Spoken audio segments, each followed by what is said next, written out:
So another episode of the Swamp Inside Florida Athletics. I'm your co-host Anthony Beck, along with my other co-host Jerry Brown. And bringing up the rear, Marcus Davis. I don't know what the hell you just said, but yeah, Oh my gosh. we got a special episode tonight, and we're actually gonna let Jerry introduce our guest since he put this together. So Jerry, floor is yours. That's right, man. We got Ali Peak Wilbur on tonight, man. It's definitely a pleasure having you on. I was actually just quick funny story. I was like on YouTube. I travel a lot, so like I go to Tampa, all these places, and I was just looking for Gator content to kind of like get me in my vibe. And like I passed by Ali's page. I'm like, where did she come from? Like, what is this? And then I started connecting the dots, Wilbur, and I'm like, oh, like Eric Wilbur. So pass by your content. Your content's amazing. Thank you for putting it out and talking with Buddy Martin. Definitely some awesome stuff. And yeah, we were just glad to have you on here for sure. Well, thanks, guys. I'm glad to be here. This is exciting. I just came yes. I know that you were married to Eric Wilbur, so I'm a little floored by that. You're a little floored by that? I thought it was a little odd, Man, Jerry be a little slow to catch up every now and then. I mean, he didn't know the link was sent out in the chat earlier before we got here, so it'd be like that. That's true. Yeah, That's true. I put the link in our group text, and he's like, "Send the link." It's literally right there. So Scroll up, brother. My phone died. My phone died. Okay, understandable.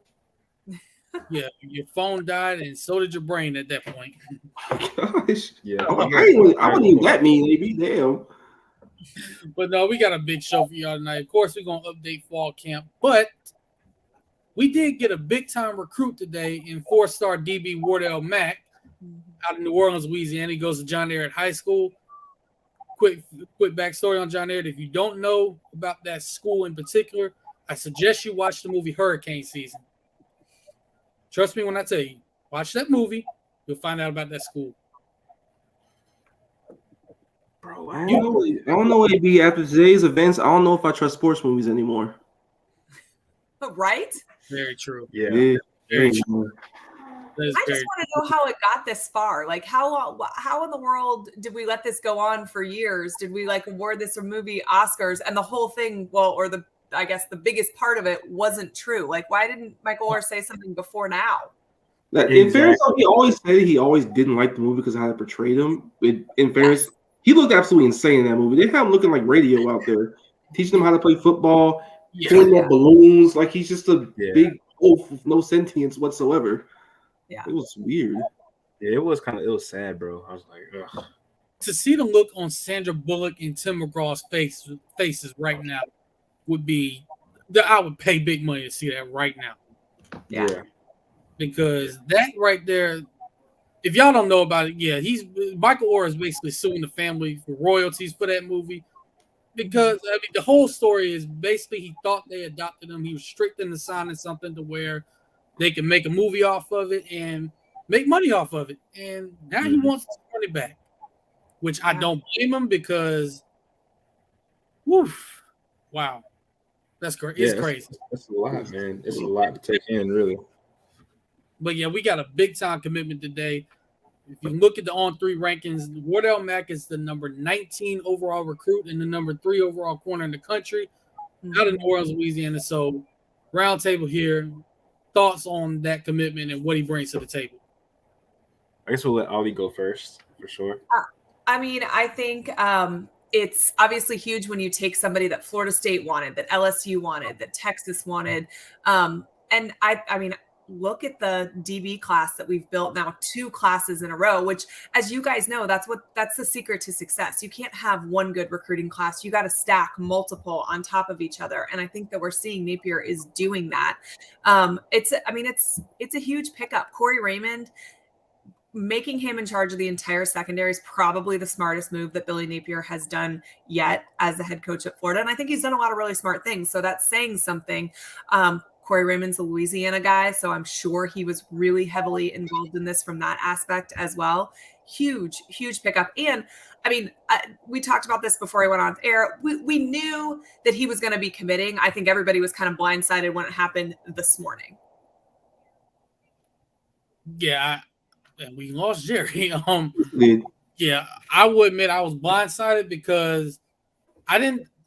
Well, you kind of heard that he was gonna commit, but you didn't know when. I thought it would be maybe like later in the week if he did, or maybe sometime next week. But just out of the blue, just committed, and it's like, wow, it's unexpected, but it's a big time pickup. And with Corey Raymond being involved, like you said, him being involved and having complete control of the secondary has been monumental. You look at the last class that we signed for DBs and the class that we're putting together for this class, and it's so much talent out there that, and some of these guys are going to play early, like this year, like guys like Jakeem Jackson, guys like Bijan Johnson, Sharif Denson. Some of these guys are going to play this year, so they're already going to have experience. And now you bring a guy like Wardell Mack in with guys like Teddy Foster, who, by the way, I love Teddy Foster in this class. He's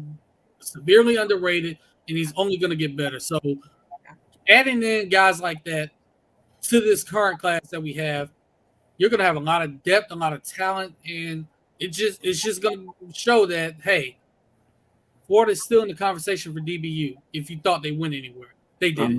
I love you, Corey Raymond. But no, like the rest of the order said he was washed. Hey man, I don't know what they was talking about, but if this is washed, give me some more of that. At least more of that. I definitely admit that. And by the way, speaking of cousins, money. Sauce was good. But yeah, Jerry, what was your thoughts on the commitment? Yeah, man. Honestly, I was very shocked.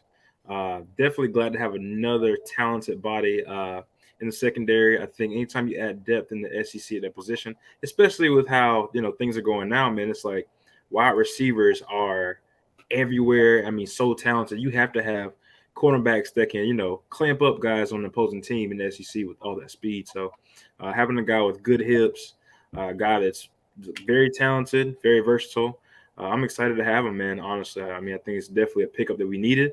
And like I think Ollie said earlier before I just vanished, anytime you take a player away from a team in state, especially FSU, because I hate them, I think it's a big win, man. Big W. Man, like we said, man, attrition happens in this game, and attrition happens in this conference. So you want to get as many guys as you humanly can get that can play and step up when somebody goes down, or just have a room of talented guys who can compete with each other and make each other better. So I'm really glad what we did last year with the DB class, and this DB class this year, this today, is starting to shape up real nice. I'm loving it. And Corey Raymond got control of the room completely, the corners and safeties. I'm in heaven. Let's go, bro. Oh my God. That Came a long way, bro. Yeah, we did. But him being a New Orleans kid also, if it's possible for us to even sign more New Orleans kids, bring them on. Because I know I know they're gonna come in with a chip on their shoulder. Oh yeah. Kids, Miami kids, yeah, bring them all on. They got chips on their shoulders, and they're gonna end up being guys that you want out there on the field. No doubt about it. But look who joined us again. Talking Sauce. What's up with you guys, man? Talking sauce. Tim and Juice. Back to yeah, finally brought their show back. So yeah, just looking at how he fits in, I feel like he can play both inside and outside. Now, when he last visited, they measured him at 6'1" and 182. So he's got really good size for the cornerback position. But being able to be versatile and play both inside and outside is something that's really going to help, because like you just mentioned, if a guy goes down and you need to maybe move somebody, now you have somebody there that can play that position and you won't have much of a drop off. So what I'm seeing from this DB class is a lot of versatility. Guys that are going to learn how to play multiple positions. Like, for example, Sharif Denson from last year's class can play outside corner, can play inside, and Jordan Castell is listed as a safety, but guess what? Played corner in high school and was really good there. So it's a lot of versatility, and that's what I want to see in my DBs. Oh, AB, 1 second. You said Sharif Denson earlier. Where that boy from? We're not doing this again, Marcus. Oh, Come We on. are doing it again. Yes, we are. Duvalian. Yes, sir. Let that be known. See, every time we get a Jacksonville kid on this roster, Marcus just goes crazy. Yeah, man. You got to. Well, we got hella talent in this city, and I'm glad it's going to Gainesville because there was a little minute there, like the mid 2010s, we had talented kids. They were going everywhere but Florida. You guys were going to FSU, LSU, and I played against a lot of those guys, and there was really talented players like Kevin Tolliver, Sean Wade went to Ohio State. Man, it was a murderous row of players out there that just didn't go to Gainesville. And I'm glad that's starting to change. So am I. I mean, bring all the Jacksonville kids you can. I just wish you would have brought Derrick Henry with you since you played against the Marcus, but you had one. We ain't got to bring it up. We got to bring it up. AB, we're not going there, bro. We're not doing that. We're not doing this. But looking at the rest of their, I know they want to sign at least 1 or 2 more DBs. So, Allie, asking you, who are some of the top targets left on the DB board that you see Florida going after? Well, I think obviously they want Mincy, which we thought was going to potentially commit to Miami this, the last couple of days, and that didn't happen. So that's going to be something to watch. But, I am interested to see what also happens with, oh my God, I'm totally blanking his teammate because I think D lineman. Why am I McCray?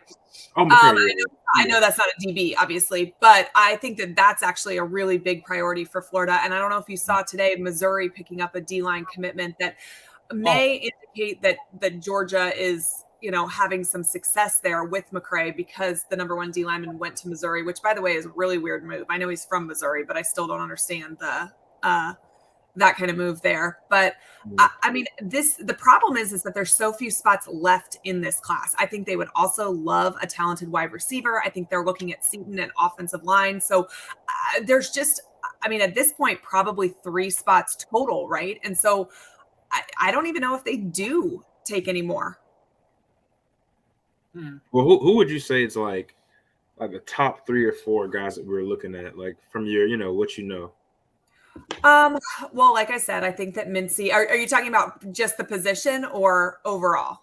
Overall, I guess for last. Okay. Well, I think Seton's somebody that we would look at for offensive line. I think it's somebody that we need offensive linemen. Offensive line is the hardest position to recruit because it's the hardest position to evaluate in high school, right? Yep. Essentially, most high schools take their biggest guys and stick them on the line and then don't really develop their talent. There are some high school programs with real talented offensive line coaches, but that's few and far between. So you've got to sign a ton of them because they're a complete crapshoot. And that's probably the position that's the most likely to not pan out. So I think that's something you look at. Jamari Howard is another guy, obviously, that I think Florida would really like to sign, but his entire commitment or recruitment has been kind of an enigma. I think we know so little. He's taken almost no visits at all. We have heard not much at all out of the summer from him. So, that's going to be an interesting one to watch, right? I think that we would love to get Daytona mainland guys. I think Mincy and McCray would be one that it's important. Not only their 2 positions, but their location is important. If Billy Napier wants to be successful long-term, you've got to lock down the areas that are closest to your campus, and Daytona is closest to Gainesville. So even if you maybe feel like your D-line is pretty big or your DB's class is you've got the guys you want, they're guys I think you kind of take anyway because you want that relationship with their high school. And then obviously if they could flip Smith, which is such an entirely huge long shot at this point, but you take him no matter how many you have already got commitments from, and you just figure it out essentially, because that would put this class over the edge. But I mentioned just 5 right now, but we can't even take 5. There's just so few spots left, and it's August, which is wild to think about. That we're almost done, and all of these guys want to be in this class because they're a part of the rebuild. So I think Florida could win 5 games, and it wouldn't even matter if they'd still commit to Florida. Which is a pretty huge, feather in the cap of Napier, because this season might not be great. That's such a great point because, following or just watching people tweet on social media, everybody says this thing, y'all know games got to get played and etc. And so people tend to think, if we don't win 7 games minimum, then the recruiting class is going to fall apart. And I think that's a popular opinion, but I'm actually like I don't think I go with that because I don't think that matters as much considering that you have a guy DJ Lagway that can be just a guy that cultivates and just electrifies his program. Just the big time linebackers you already have, the relationships that they're building. I just think this class is here to stick regardless of what happens, but that could just be me talking. I don't know, but I think Napier builds relationships. Yeah, I do think that's a big thing, but also just with going back to the kids, like in case the class falls apart because we have a weird season. Don't you think these kids already know what the deal is? Like the coaches are probably telling them like it may not be a great season, but like if you're committed, and there's how many guys committed? 22, I think. 22. It's like if they want to be here, if they're committed right now, they want to be here. Yeah, they're not selling them on championships. They're selling them on building to get to that championship. They're selling them on early playing time. They're selling them on turning the tide and getting back to the program that we used to be. And you can even see that just by the things that they put out on social media. I mean, they want to be a part of the rebuild. So you can't imagine that, now Florida wins 0 ball games. Maybe it scares some people away. But, Florida wins 5 games, 6 games, 7 games. No one's going anywhere, which, much to our rivals' chagrin. But that's pretty impressive on Napier's part. You talk about Florida winning 0 games. We lose to McNeese State. I'm canceling the season myself. I'm going to be hurt. Like season of football history. My dad played on the last Florida team to win 0 games, or I think the only Florida team to win 0 games. Oh man. Yes. Wow. Yeah. We used to McNeese State. I swear I'm going to Scott Strickland's office. Look, don't even put out nobody else. We ain't playing no more this year. Don't put them out. I want to hear no stadium renovation plans that you may or may not have. Right. I mean, I think Florida's going to win 7 or 8 games. Probably. Oh yeah, we gotta get to that, Ali. We gotta get to that for sure. We're gonna do a segment that we did last week, and we gotta run it back because I don't know if I still believe what I said last week. So you ready to tell lies after seeing our scrimmage and such? I might be. I don't know, man. I will say I might be the one on the hot seat once you hear what record I put. Hot seat. I will just go ahead and admit that. I need to know. But there's enough games that are just crapshoots that you don't know what's going to happen. You don't know who's going to get hurt. You don't know who's going to all of a sudden emerge and come out being one of your better players on this roster. You don't know until the ball gets kicked off. So it's really just a guessing game. I think go ahead, Ali. Oh, I was going to say, I think the thing you got to look for though is progress, and you got to win the games you're supposed to win. The games you're supposed to win are the Vandys, the Missouris, the Kentuckys, the South Carolinas. Those are games Florida should win, and then you can worry about the Georgias and even the Florida State, the Tennessee. There's probably 5 games where Florida shouldn't be a favorite, but they should win all of the other ones. And if that happens, you're already up to 7 wins. So then if you can figure out a way to upset one of the teams that maybe you shouldn't, you're talking about a pretty impressive second year for Napier. Yeah, spoiler. That's kind of how my schedule shook out when we did the same last week. I was like, okay, they should win this game. They can win this game. They definitely win this game. So all of a sudden, I was a 7-0 going in like October. I was like, I talk myself into 12-0 every year, but Lion season, it never fails. Yeah, bro. By the way, I kind of want to go back to the point you mentioned in the defensive lineman committing to Missouri. And, how you thought it was weird. The commitment and signing of Luther Burden last year, I think, is what did it. Him being from the area, staying home, kids like that see that and like, you know what? Maybe they can build something here. Maybe I can be a part of it. Now he commits.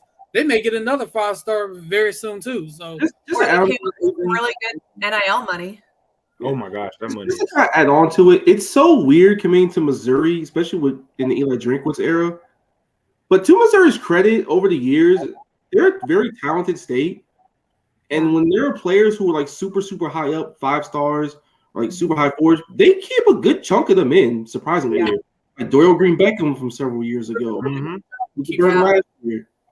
Shane Ray, guys like that. And before that, Dorial Green Beckham. I mean, let's be honest. Everybody thought he was going to like Oklahoma or even Arkansas was in there. Arkansas was a name that was popping up too. Yeah, but Oklahoma was like the school everybody thought he was going to. He picks up the Missouri hat and is like, whoa, wait a minute. This is like that is it's a big time commitment for them. I mean, I didn't know if they had a shot, with Georgia being there. Who else was in it? I think Oklahoma. Yeah, Oklahoma was. But he picks Missouri and it's like, okay, maybe they can do a little something here. If they end up getting Ryan Wingo, then now that's the team you're gonna have to start looking at, because those are guys that can possibly be like Luther Burden, go in and start right away. So you just never know. That's a class that can save a coach's job, because Eli Drinkwitz is kind of teetering right now at the moment, and if he keeps these kids in and keeps the tradition going, keeps the pipeline going, he has going to have a talented roster. It's going to be a young roster, but a talented one at that. That's kind of a hard job. I mean, what is the real ceiling at Missouri? I mean, I don't know if expectations are that they can actually challenge on a regular basis. They haven't yet. They've been a thorn in our side, but in general, they play more of like, I don't know, the chaos starter more than anything else. They don't consistently produce, but are they supposed to? Is that what the threshold is there? Well, they did 1 year, and it was the very first year they joined the SEC. Yeah. Year. Country, and they ended up playing Auburn. But then, no, they really haven't challenged. I mean, the expectations there really aren't that high. No, but they start like this. They're gonna start getting up there.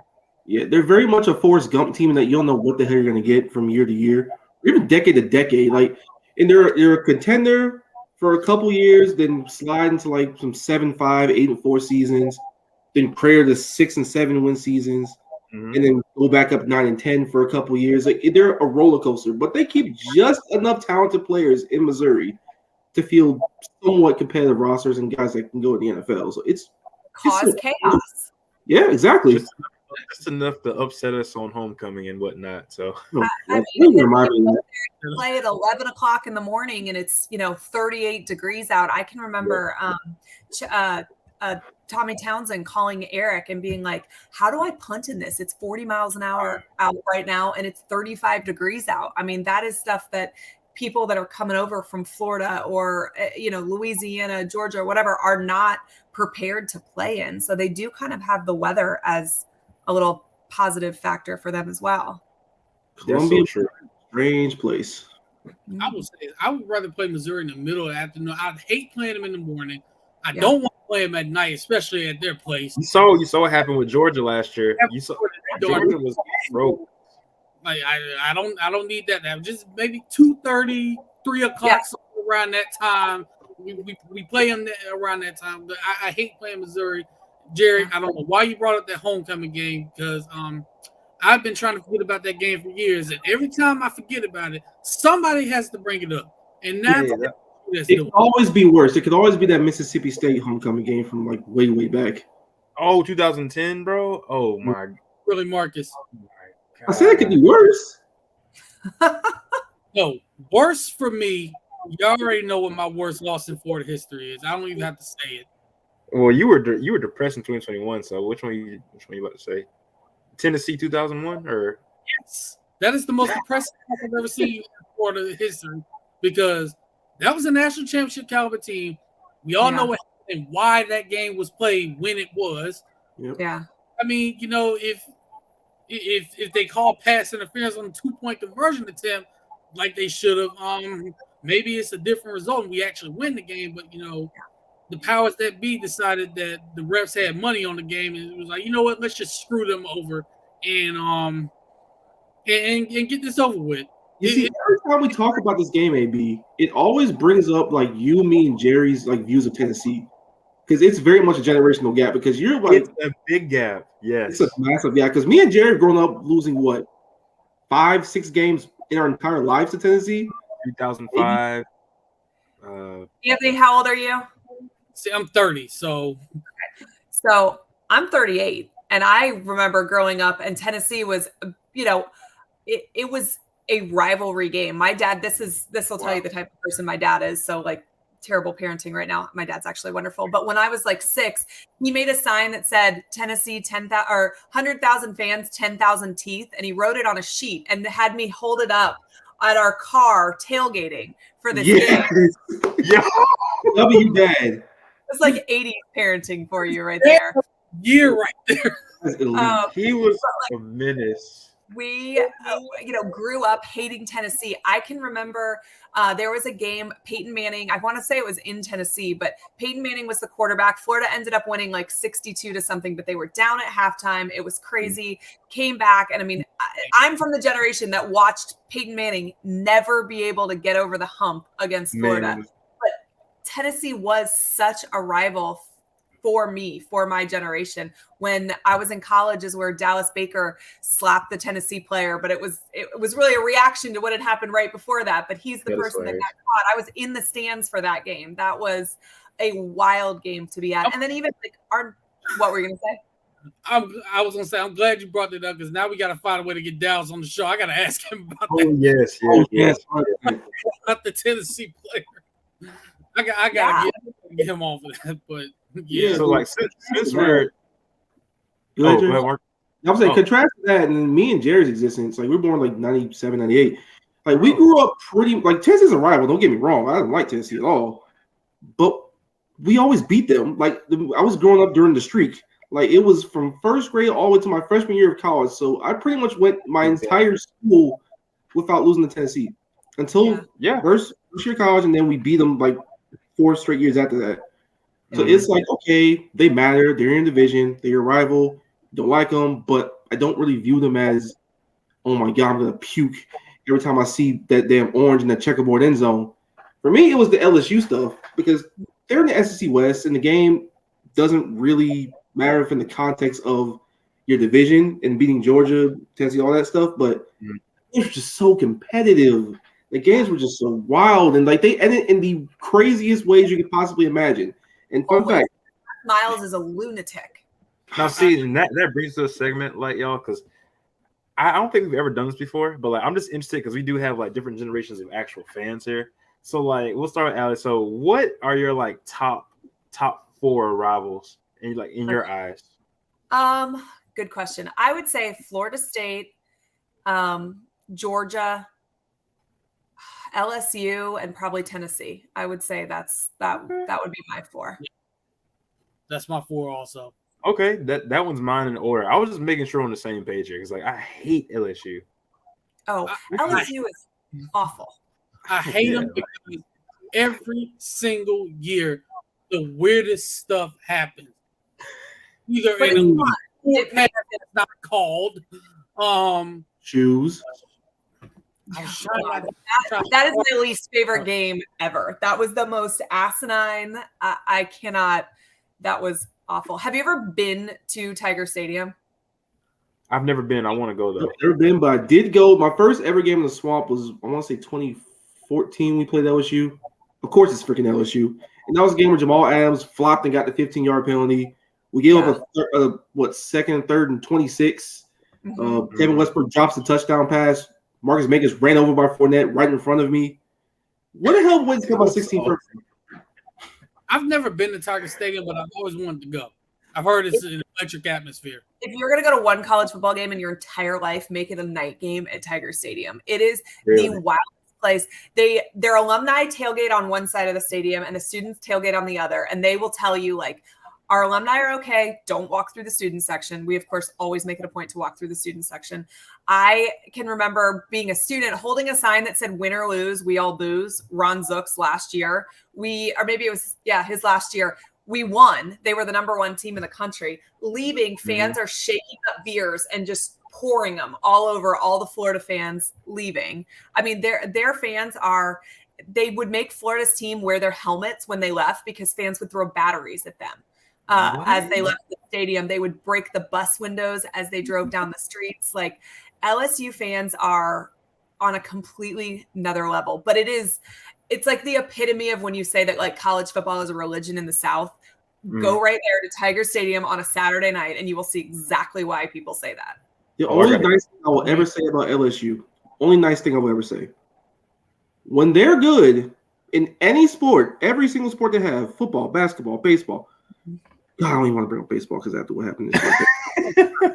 But any sport, when they're good, they are fun. I will say that. Well, I hope we're all LSU fans the first week of the college football season. Oh, absolutely. Absolutely. I'm going to be an LSU fan. You're talking about them, their fans pouring beers on you better than I am. Ain't no way in the hell that's happening. No, pour beer on me. No, I'm getting arrested. Somebody getting whooped right there. I don't know who. Somebody's going to catch it. And if the police like, look, yes, I did it. Here you go. Here you go. Honestly, I was just so excited that we won that okay, if that makes you feel better, we just ruined your season. You were the number 1 team in the country. You go right ahead. That's never been more excited in my life to beat LSU after the hurricane, and we had to go to Baton Rouge instead, playing in Gainesville. And that goal line thing happened about us being scared. Yep. That was hilarious. I'm watching that in the living room. I swear, watching that with my dad, and that play comes up. And he loses the ball. We win the game right there. That you could just hear me and my dad just going crazy right there. The whole house, not just the whole house. I'm pretty sure the neighborhood heard us. So, and it's funny. One of the neighbors is a Florida fan. He has a twin brother who's an LSU fan. So they were over there watching the game. So we all walk outside. And you can just see he's just the LSU fan is just like he's like, oh my God, I can't believe we won. And in that fashion, it was the funniest thing I've seen. I just because there's stuff like that, weird stuff happens.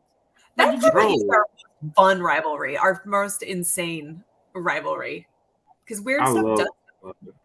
See, I can't even say it's fun because we've lost 10 of the last 13. So I can't even say it's fun. You know it's fun, bro. It's just depressing. It sounds, but it's definitely fun. It is definitely fun. But I remember 2019. Me and Jerry were at college at the time. Like, oh my Jesus, you were physically sick and could not watch that game together. Yeah, that was the one where it was like a 14-point swing. We're driving, reception, and then the very next play, Jamar Chase. Joe Burrow hits Jamar Chase with a touchdown. And Why was y'all a linebacker? Why? Or it could be worse. You know, you could see the next year, and 2 corners from 15 yards away. Blech. If I ever see that again, I don't care who the DB coach, I don't care who the defense coordinator is. I'm packing your bags as soon as I get there. See, I'm actually in person. One day. I'm getting upset. A sale sign on his house. Oh, this is the defense coordinator's house? Yeah, hold on. It's like I've never once seen us beat LSU in person. One day I will, but I have seen us beat Georgia in person. Yep. I will tell you right now, if we beat Georgia this year, I'm going to pretty much be like Jerry in my account. I've worked so hard to gain followers and build a platform. I'm going to end up pulling a Jerry and getting suspended. I've changed. Okay, I've changed. Yeah, after 50 accounts, you better have changed. Yeah, dude. That's crazy. That's crazy. But I kind of want to get into the whole Tyreek Sapp going to edge concept that we got going on. How do y'all feel about that? And Ali, we'll start with you. I mean, I think it's a position that we now need help at, right? And so I think that the fact that our defense is adaptable, that we now have players who are versatile enough that they can play basically essentially wherever we put them, means that our defense is on the right track as a whole. And, we've seen some of the worst defenses that Florida has had, that I can remember my entire life in the last 3 years. And you can think back to like Will Muschamp when we've got offensive linemen blocking each other, but damn it, we have a good defense. And that has just been Florida's calling card, and our defense has been atrocious the last 3 years. So I think big picture, it means that we're moving in the right direction. And I think it should make Gator fans kind of maybe breathe a little bit of a sigh of relief, because offense has always been our struggle. I don't think any of us are surprised when Florida's offense struggles. We're kind of surprised when we're good on offense, at least in the last decade or so. But like, come on. Say that again? 2020, hey, I will watch that. I mean, 2020 is huge, but I think Florida trusts him. They talk about him at media days. They talk about him ready to start a fire. Like, these are the things that you want to hear about your defense. And the fact that they trust him enough to move him over and expect him to make an impact says a lot about him as an athlete, but I think it says even more about where Florida is as a defense. Yeah, facts. And that was one of the guys, AV and Marcus. I was like, do not sleep on Tyreek Sapp. I think this is a guy that came in like a high 4, 5-star guy, high expectations. From St. Thomas Aquinas, who produces so much insane talent. Right. And he's That's back what home. I'm saying. Like, he should be a guy that should be dominating right now. You know what I'm saying? Like, we should be talking about him possibly being an all SEC first team type guy, at some point. So I'm excited to see him. I saw him at the practice, and I will say Tyreek Sapp is one of the vocal leaders of that team. I mean, this guy is fiery. He looks great. Looks like he shed some fat. I mean, he looks awesome. I think he's going to be great off the edge. This might end up being like my comparison for him is Brian Cox Jr. I mean, that would be sweet. That would be great. Brian, I'll come to this darn screen.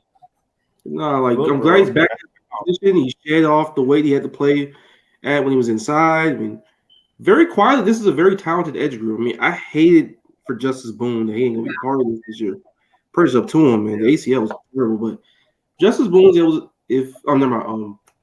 Tyreek Sapp, if he's able to step in and fill the role well, Jack Piper maybe get a little bit of run here and there. Princey, he can help do his thing also. Got the number 1, so with that number comes a lot of expectations. Do your thing, baby. I think we'll be fine. We're gonna bring up Jack Pyburn, Marcus. I had to. You know how it goes. Yeah, we know why you brought him up. Jack.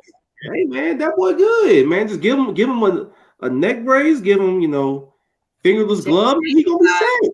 If Jack Pyburn goes out there and he has a neck roll or one of them old school, little neck things that people put in their back, if I see that on him, I know we got us one. That's all I'm gonna say. Man, them Duval boys violent, and he brings the violence every time he out there. He's going out there with bad intentions. If I see him go out there with a neck roll, I'm all for it. I am all. Matter of fact, how do y'all feel about come out with neck rolls? Oh, for sure. Well, Brenton Cox had one last year, so we gonna talk about that. Yeah. Although he did make a big play in the preseason game, he did cause some havoc. Yeah. He's maybe more talent. Yeah, Allie, I kind of want to ask you about the linebacker group. What you've seen and heard from them so far. What do you think? Like, how do you think they're gonna? I mean, I think the linebacker group is the group that we kind of have heard the least about on defense, at least out of camp so far, the 2 scrimmages. That doesn't mean that they're not going to be talented. And I don't know if you saw this whole debate on Twitter the last week about whether or not linebackers are important to your recruiting class. Did you see any of this? Florida fans were going back and forth with fans of other schools saying, like, basically, why does Florida have 4 linebackers signed? It doesn't even matter. Linebacker is the least important position on the field. And like, that's not true. Linebacker is, the quarterback of the defense, essentially, if you're looking at it that way. But I mean, I think that Florida's linebackers had a ton of room to improve. So even if they're a lot better, that doesn't mean that they're going to be great this year. But I think that that Florida is not confident in what they have in the room already. When you look at the guys that they've signed in this upcoming class, they want more depth. But I mean, they have talent there. I'm interested to see. I go up August 18th to watch a scrimmage. They invited like former players and their families, and that's a group that actually like made a notes in my phone to pay attention to, because we just have heard less about the linebackers than we've heard. Like, I feel like out of scrimmage, we heard so much. We heard about Jack Pyburn. We heard about, the freshman DBs. We heard so much. We didn't hear a whole lot about the linebackers.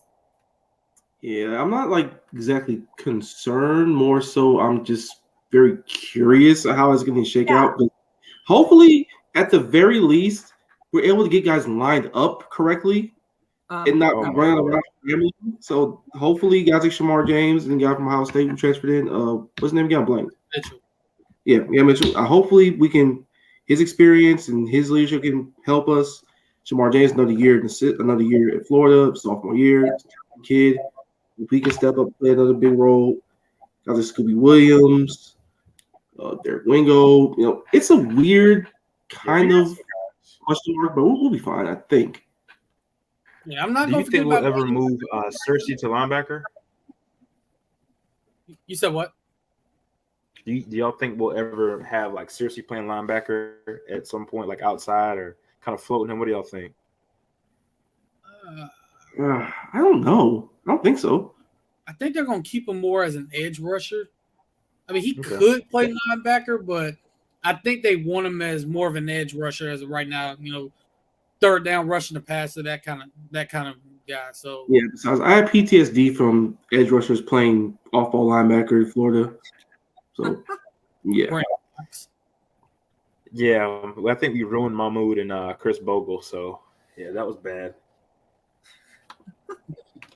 Wow, Allie, you just got called out. Sorry. Oh, was Allie just on vacation? Oh, Rob. Oh, no, I actually recorded that video 2 weeks ago when I was on vacation, and then I've been waiting for this commitment to pop, and I, of course, wasn't expecting it this morning. But yes, no, I'm not actually on vacation now, but when I originally heard that it was going to happen, my first intel was that it was going to happen like right away. So I was like, crap. Okay. So like my hair's half blow dried. The house we were staying at, that power actually went out. So I was literally out there on my phone, half blow dried hair with no power, recording this stupid video. And then it didn't end up that I didn't even need it for 2 whole weeks.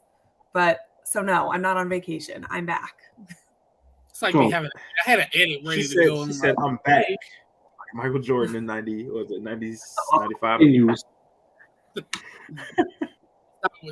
She's just not wearing number 45 like he did. No. But, Correct.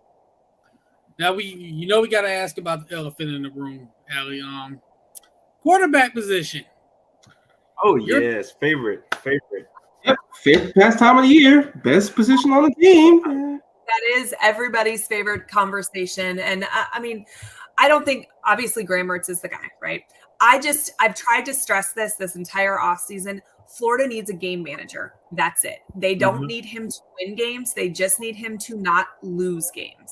And I think that the talent around him is enough that should be okay. I think Florida's offensive line is pretty good. I'm pretty good friends with Shannon Snell. He's out of practice all the time. He always tells me how he thinks this offensive line this year is deeper than it was last year, which is huge. So like maybe we don't have an All-American on this line, but we have guys that are going to be fresh going into the fourth quarter, and that's huge. We have potentially the best running back duo, maybe trio in the SEC. And that probably puts us top 3 in the nation running back wise.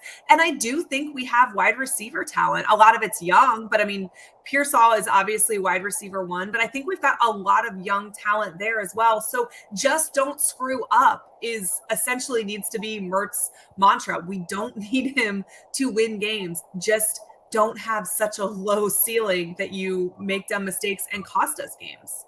Hit your check downs, make the correct reads, hand the ball off, check us into the right situations, protect the king, aka the football. It will be okay. Now he has the arm talent to be able to make some of these downfield throws to some of our receivers because we're explosive guys. Like Aiden Mizell's be able to get down the field. When Burger gets a chance, he can get down the field.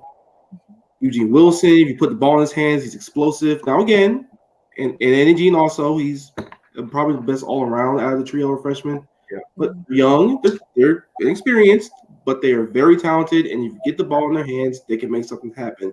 So Mertz just get us in the correct situations, get to your playmakers, call it a day, throw the ball out of bounds if you got to. Yeah, make smart decisions, play smart football. I know, and I'm going to say this, but I'm not saying it like I think Florida's going to be playing in any championships or anything like that, this year. But think about Alabama in like 2009, right? That was Greg back when what? Yeah, I mean, Greg McElroy. Yep. Greg was a game manager. He had great talent around him. He didn't have the strongest arm. He didn't have any feat. But he was smart. He made good decisions, and he utilized that talent. My cousin was the starting tight end on that team, so I'm slightly biased. Colin Peak is his name. Colin Yeah. Peak. Yes. Wow. That so was he became the guy that you guys exiled from the family because he went there. Okay, I get it. It makes sense. Gosh. Well, so listen, I'll tell you a story about that. His dad played at Florida. My uncle Gene played at Florida, and Colin started at Georgia Tech and actually as an offensive lineman. And his head coach got fired, so he was looking to transfer elsewhere. And Tate Casey will kill me for telling this story, but Tate Casey hosted my cousin, and he was like, "Colin, man, do me a favor, don't come here because you're going to take some of my reps. Don't come here." So he went to Alabama, and he started. They won a national title, but the year before, my brother had won a national championship for Florida, and so they played each other in the SEC championship game. Scott playing for Florida, Colin playing for Alabama. This is the crazy thing, though. When my husband won a national championship, he had a coin that his cousin had brought back from Afghanistan that said "Go Gators" in Arabic. Eric wore it on his hip pad when we won the national championship in 2006. So in 2008, my brother wore it in his hip pad, and they won the national championship. So when Alabama was in Pasadena, we overnighted the coin to the Alabama team hotel, and my cousin wore a Gator coin in his hip pad when they won the national championship. Bro. You ain't got any more of them cousins that can probably play in Florida right now. They can wear a hip pad. For real. Send them, You know, send at them this away. point, not just them. Can we get that coin to somebody on the roster right now? Please. And give it back. That coin literally sits in a safe because we were waiting. Like, come on, we need somebody from Florida to be ready to carry on this tradition. It is undefeated. We were hoping maybe Stanford would pull it off when my cousin was there, but they were terrible. They were garbage. Yeah. I'm gonna need you guys to get that coin to Graham Mertz immediately.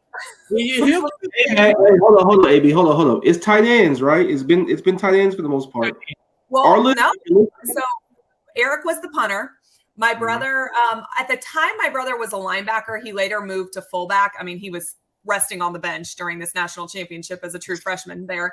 But then Colin was a tight end. So kind of all over the place, but get in the please. Honestly, yeah, screw it. Give it to Graham. Give it to Graham, bro. Give it to couldn't Graham. hurt. Give it to Graham. As long as he gives it back, we just give it to Graham and we shock everybody. Yep. I'm gonna need that immediately because that coin has some serious powers. I mean, seriously, it is undefeated, which is pretty cool. But hearing that about Graham needing him to be a game manager, that's all we've needed for the last few years. Yes. Yeah. Just manage the game. We don't need you to be like Kyle Trask and lead the nation in passing. Right. I mean, you got a stronger arm than he does, but I mean, that was just different. That receiving core was just flat out different. Dude. But just manage the game, get the ball to your playmakers, run the ball if you have to, hit the occasional pass down the field, hit the short and intermediate throws.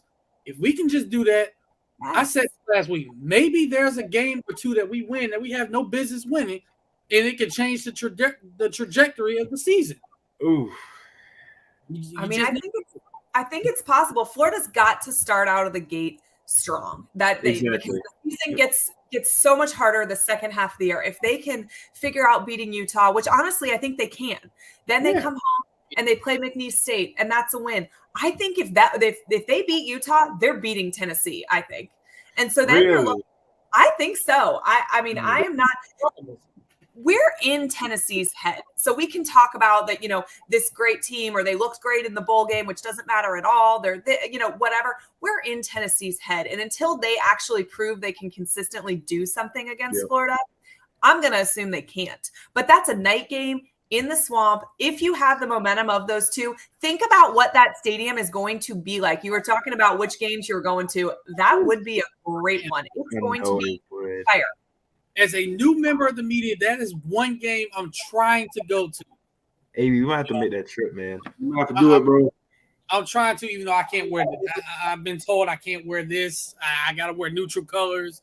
So, but, I'm going to observe. But that is a game I definitely want to go to just to see the crowd fill in, because it's going to be electric. If we win this game, yeah.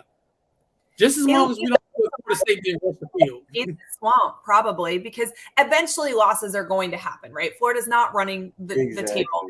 So, but if they're 2-0 going into it, that stadium will never be louder this upcoming season than that night. And I've only been in the swamp once in my life, so that's about as good as game to make it number 2. Right. It won't be that loud won't be louder than that until maybe late November when a certain team from the Panhandle travels down. If we think we can play spoiler on their season or something, but if Florida's lost 4 or 5 games, not that it's not going to be fun and loud, but the fans aren't going to travel the same as they are when you're undefeated and you already won a game. That's true. That's right. That's right. That's true. It's going to be electric. And listen, I hope we beat the team out west in November, and I hope the stadium's rocking at that point too. But more than likely at that point, we're playing spoiler to their season, whereas the whole season still lies ahead of us on September 16th. You know what, y'all? Like, I feel like we're already going in this direction. So we went to quarterback. We might as well just talk about this schedule. We might as well. Let me see if I can pull this up.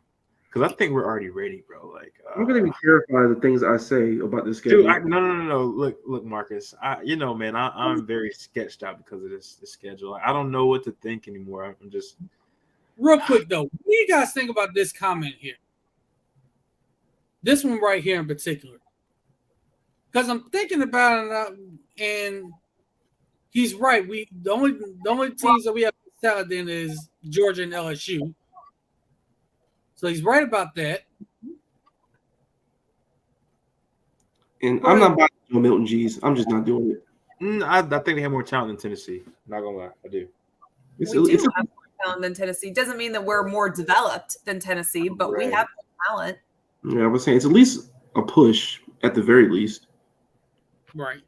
All right. So looking at the schedule, let's go ahead and knock out the wins. McNeese State, Charlotte, those are wins. Yep. I believe Vanderbilt is a win. So that's 3 games right there. Mm-hmm. I think we go 2-1 in that Utah, Tennessee, Kentucky 3-game span there. I think we go 2-1.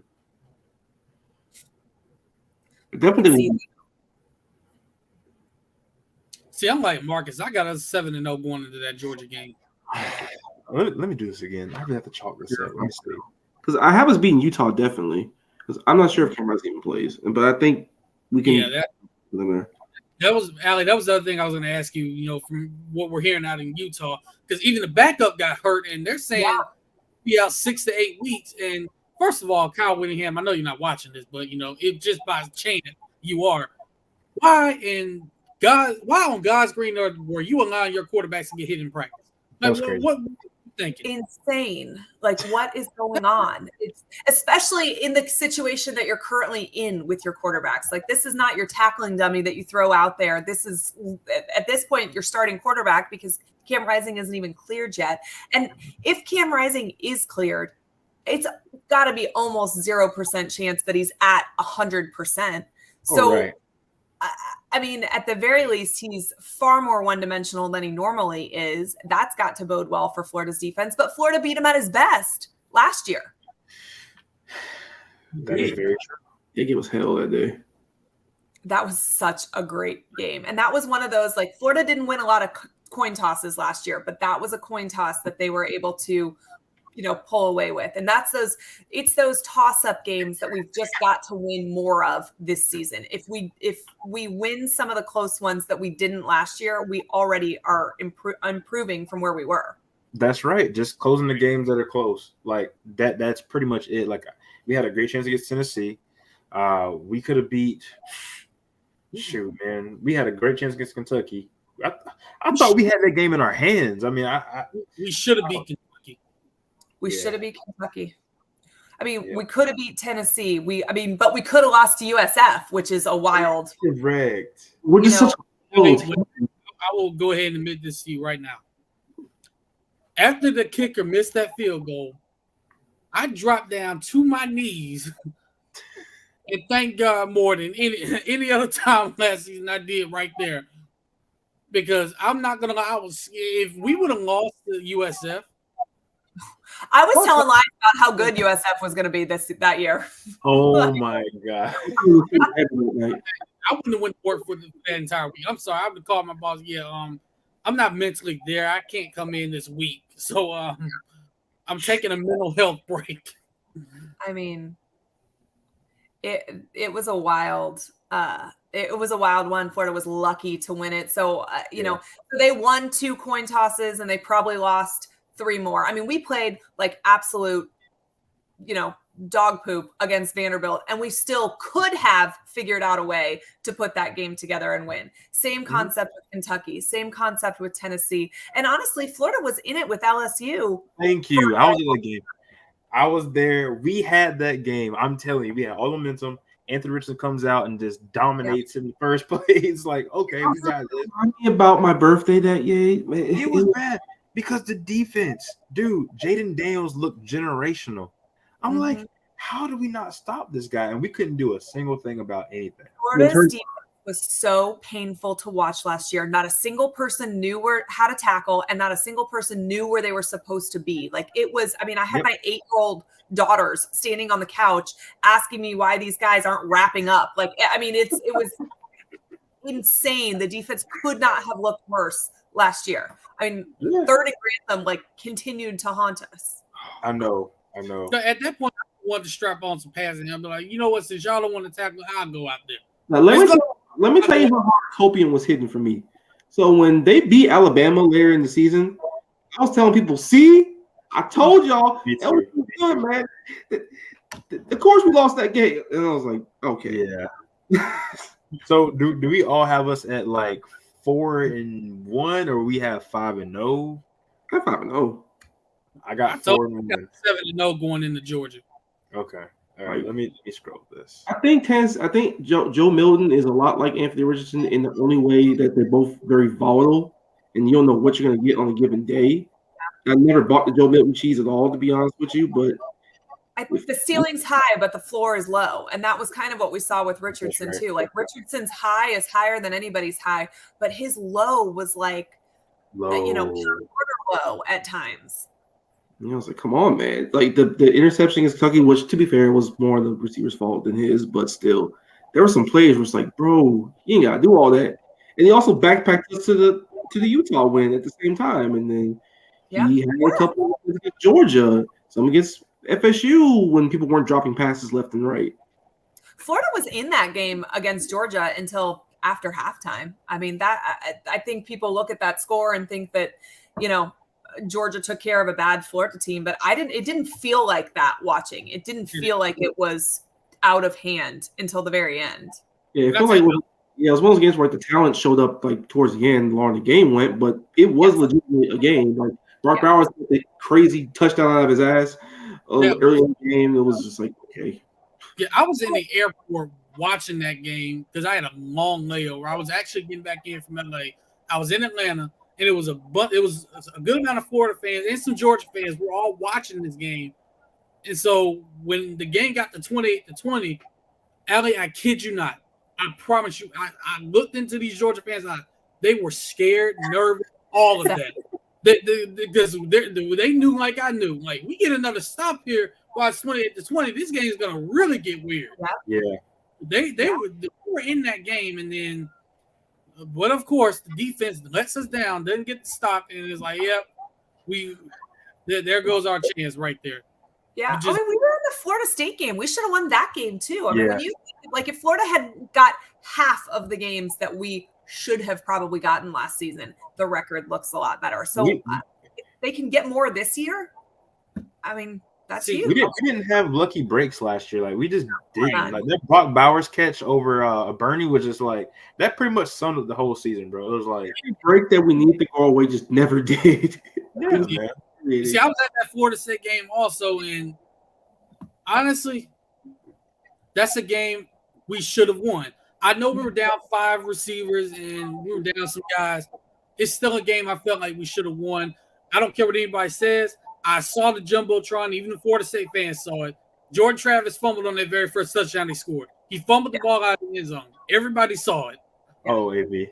He fumbled the ball out of the end zone, and He did. look, I'm gonna be honest. I lost all respect. I had no respect for Florida State fans, but it went from 0 to like -10 when they rushed the field after the game. Like, really, So, the JD, field? Yeah, you're rushing the field after beating a 6-5 Florida team, and I'm saying to some Florida State fans, nice, good job, good luck against Bama, because that's who I thought they were going to end up getting. I thought they made the New Year's Six Bowl and they ended up getting paired up with Bama. But I mean, it's the best Florida State team that they had seen in several years against the worst Florida team that we had fielded in a very long time as well. And they still needed luck and poor play or poor officiating to win it, which is why it amuses the hell out of me that so many Florida State fans just consider this year's game just a gimme game. Every person I've talked to, I mean, we're going to humiliate you guys in November. And it's just insane because your very best team barely got it done last year. What makes you think that when our roster has had so much turnover, we have gotten so much better? We have a defense this year. We have better coordinators in place. Like, all of those things happen, but now the loss is going to be worse for us. That does not compute for me. It doesn't add up. Who says they won't take a step back themselves? They are. I'm calling it right now. State, Monday, August 14th. Y'all heard it here first. They are taking a step back this year. Oh, LSU's going to get them. They're going to start in game 1 when they lose to LSU in Camping World Stadium, which, by the way, is the worst stadium I've ever been in. That is the worst stadium I've ever been in trying to get in. Ever. Do not go to a game at that stadium. It's horrible. I I'm not looking forward to the Jags having to move there for 2 years because of renovations. I'm not looking forward to it. Oh, they are? Maybe. We don't know. If they move that game, I'm going to be pissed. Are you talking about moving all of our games if they renovate our stadium? Is that what you're saying? No, the Jaguars, well, we're going to renovate our stadium in a couple of years, and Camping World was one of the names the stadium was brought up. Is there that, move to Gainesville for a couple of years in the swamp, or go to Daytona? Well, it'll be interesting to see because if that coincides with whatever Florida decides to do with their stadium, if that's even an option. Yeah, I don't think they want to do it personally. It's probably lower on the options, but it was one that was brought up. I'll be honest. My question is, if you move the game for a couple of years, why not Atlanta? Or do a home and home like they did in the 90s when they renovated it. I mean, it's kind of nice for fans to get to see what Athens is like or what Gainesville is like once. I don't want the game moved permanently, but you have the opportunity to throw the schools each a home game that they usually don't have because we play this annual away, essentially away game, but neutral location game. That seems like the easiest thing to do. Yeah, and think about what it does for recruiting. Mm-hmm. Like the number of recruits you're going to have there, and imagine if Florida wins that game. Yeah, that would be crazy. It'd be insane. Plus, I'm selfish. I want this game in Jacksonville for the rest of my life. Oh, me too. I get to see the Garrett's ever, and it's in my hometown, 20 minutes away from my house. Plus, it's just a special environment, and I will never call it anything else except the world's largest outdoor cocktail party out down the hill. Me neither. I don't care what the university presidents have to say about it. No, that's a special name. I ain't never changing that. It is what it is. Y'all's going to fight me on that one, presidents. I don't think you want to fight the presidents. They have money. AB, I ever stopped me. Oh man! I think we all agree looking at this schedule. Unfortunately, as of right now, keywords as of right now, the Georgia game is a loss. Yeah, I mean, I got the Georgia game as a loss. I do. Hurt me to say it, but Now before that, before the bye week and everything, there's a game October 14th at South Carolina, the day before my birthday, and I don't have a great track record with Florida on my birthday or near it in recent years. Need y'all to win that game. Sadly, Marcus, I got us losing that one on the road, bro. Well, Marcus, guess what? If we lose, I'm blaming you. Why you blaming me? What I do? We're gonna have to change your birthday at this point. Your birthday's like March or something. I can't control when I was born. It is what it is.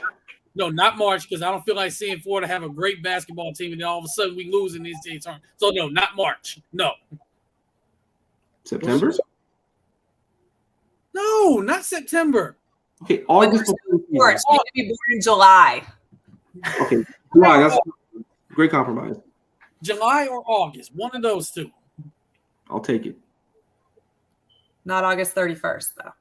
No, can't do that. It's also my dad's birthday, so I can't do that. I'm sorry, J Money. I have us 8-4, and I gotta put some L's somewhere, bro. So I got. Let me see. I'll list out my schedule.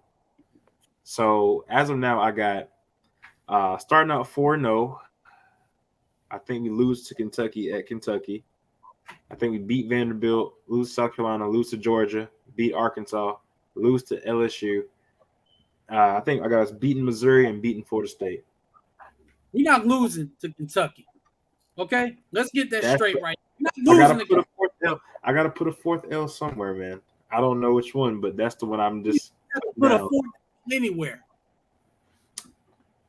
Look, I know you have PTSD with Kentucky right now. Look, I grew up with the streak too. I did too. And that's why we lost in 2018. See, one of these games, South Carolina's a tricky game because they're a program that's kind of on the up and up with Shane Beamer over there. Yeah. But like the funny thing is, they went on the hot streak, the hot streak before we beat the dog crap out of them. Yeah. Yeah. So was it 38-7 or 38-6, something like that last year? 30. Yeah. Yeah, something like that. South Carolina. Mm-hmm. South Carolina. I was there. It was 38-6, I believe. It was a blowout. It was disgusting. And then they turned around and beat Tennessee, who was red hot and headed for the playoffs. The next breaks of them. I mean, 3 on them. They hung like 50 points on them, I think. Yeah, they blew them out. 63. 63. It's and then they go to Clemson and beat so wild. And then they go to Clemson and beat them. Like, okay, what's going on? What are we doing? That's what I'm saying. Do we really know what to expect from South Carolina? No. We don't know what to expect from Kentucky either. In theory, they should be decent, but I mean, it's Kentucky, so who the hell knows? I'm very conflicted. I truly don't know, but I'm guessing 8-4.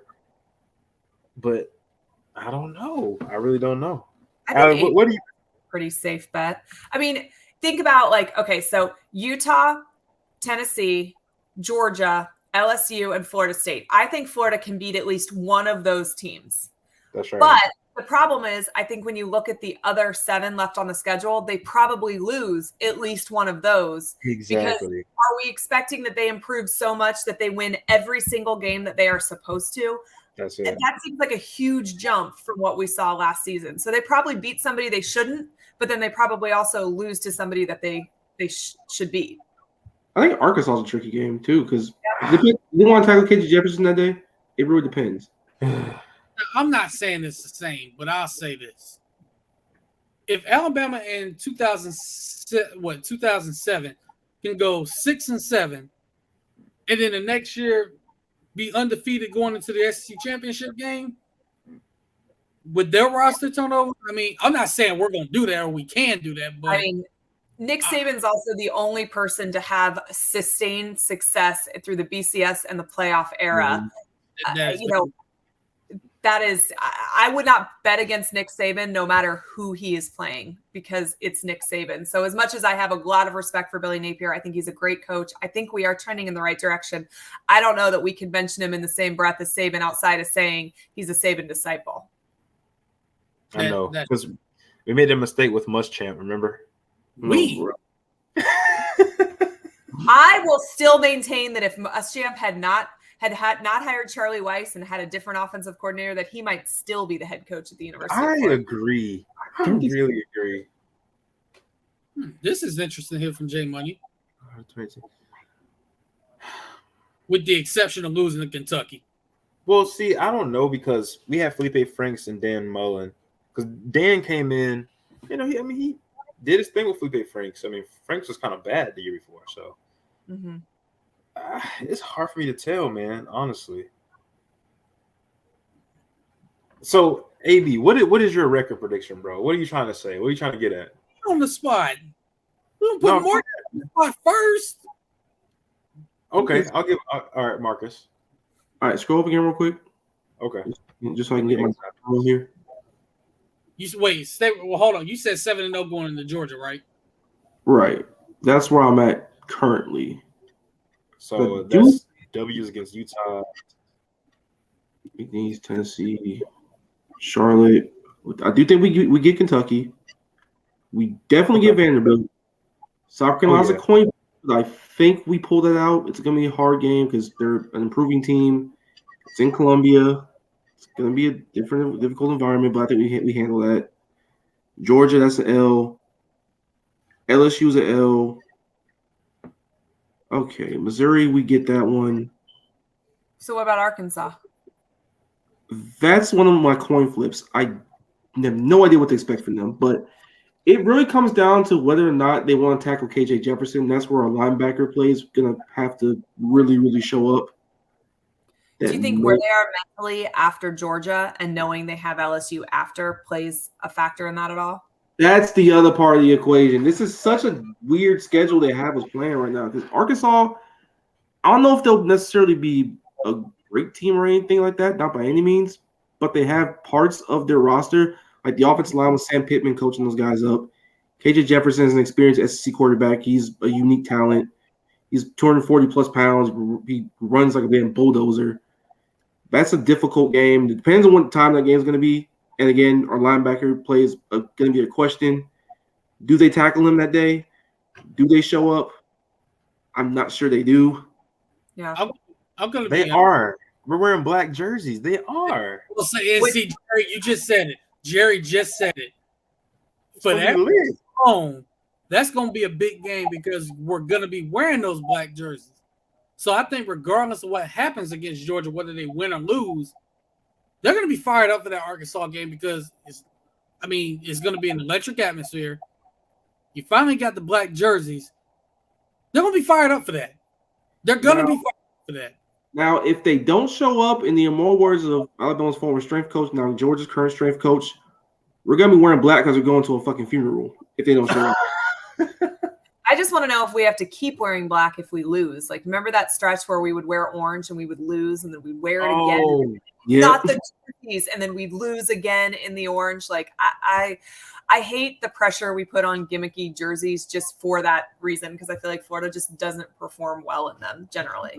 Those green scale jerseys we wore against A&M. Yeah, those ice whites were cursed. I'm telling you, the ice whites were cursed for a while, bro. Oh my God.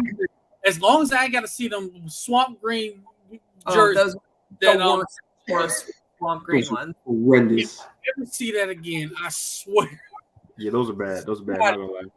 Somebody, I don't know who at that school is gonna catch it from me, but somebody at that school got to see me about that. If I see that again, that was a crazy idea, bro. What were we thinking? What were we cooking with that? You know, crazy thing, we kept saying no to black jerseys because our administration was saying they weren't traditional enough, but then we were okay with the green slime, like army green ones. No, black is a no-no, but Swamp Thing uniforms was way better. Right. Halloween costumes, yes. Black, no. But see, here's the thing: everybody on Twitter or X or whatever the hell it's called now was lying to themselves, saying these are great. We were all doing it. Let's be honest.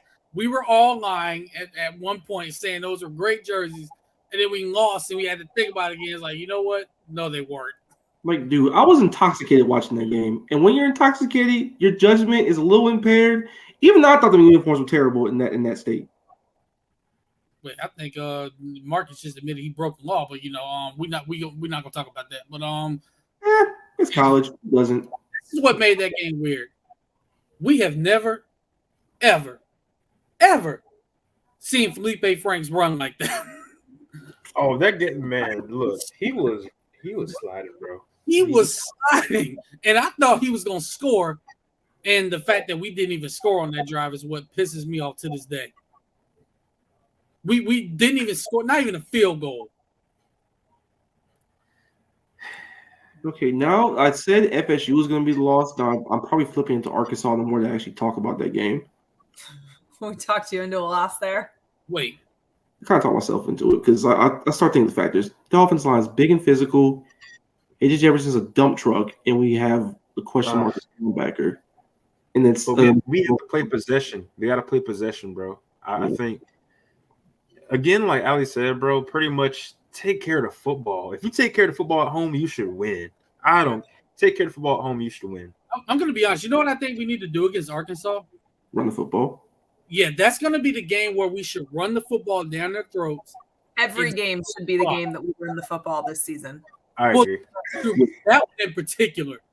Yeah. Just lead the clock and just hold on, dominate time of possession so they don't get as many possessions. We do that, I think we definitely win that game.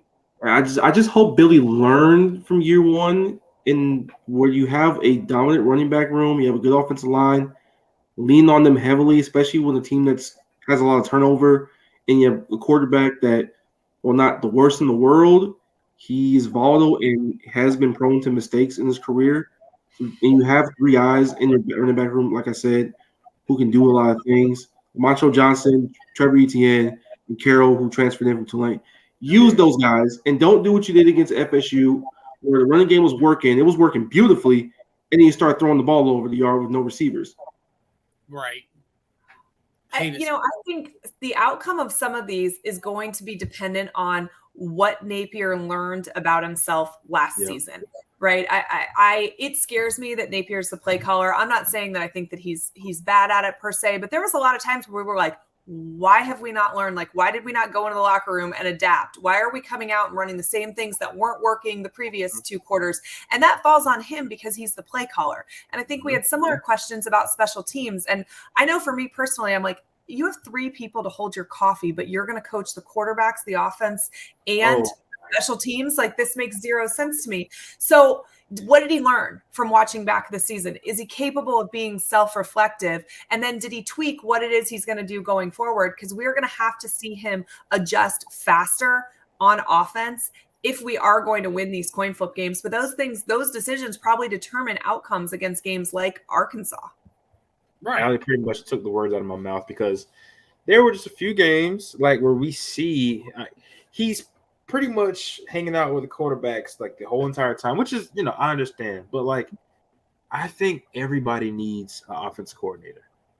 I just fully believe that. And like, Nate can't just put that on himself because it will expose you at the end of the day against teams that are very talented, coaches that have, staffs and everything where they can, kind of be in their own world.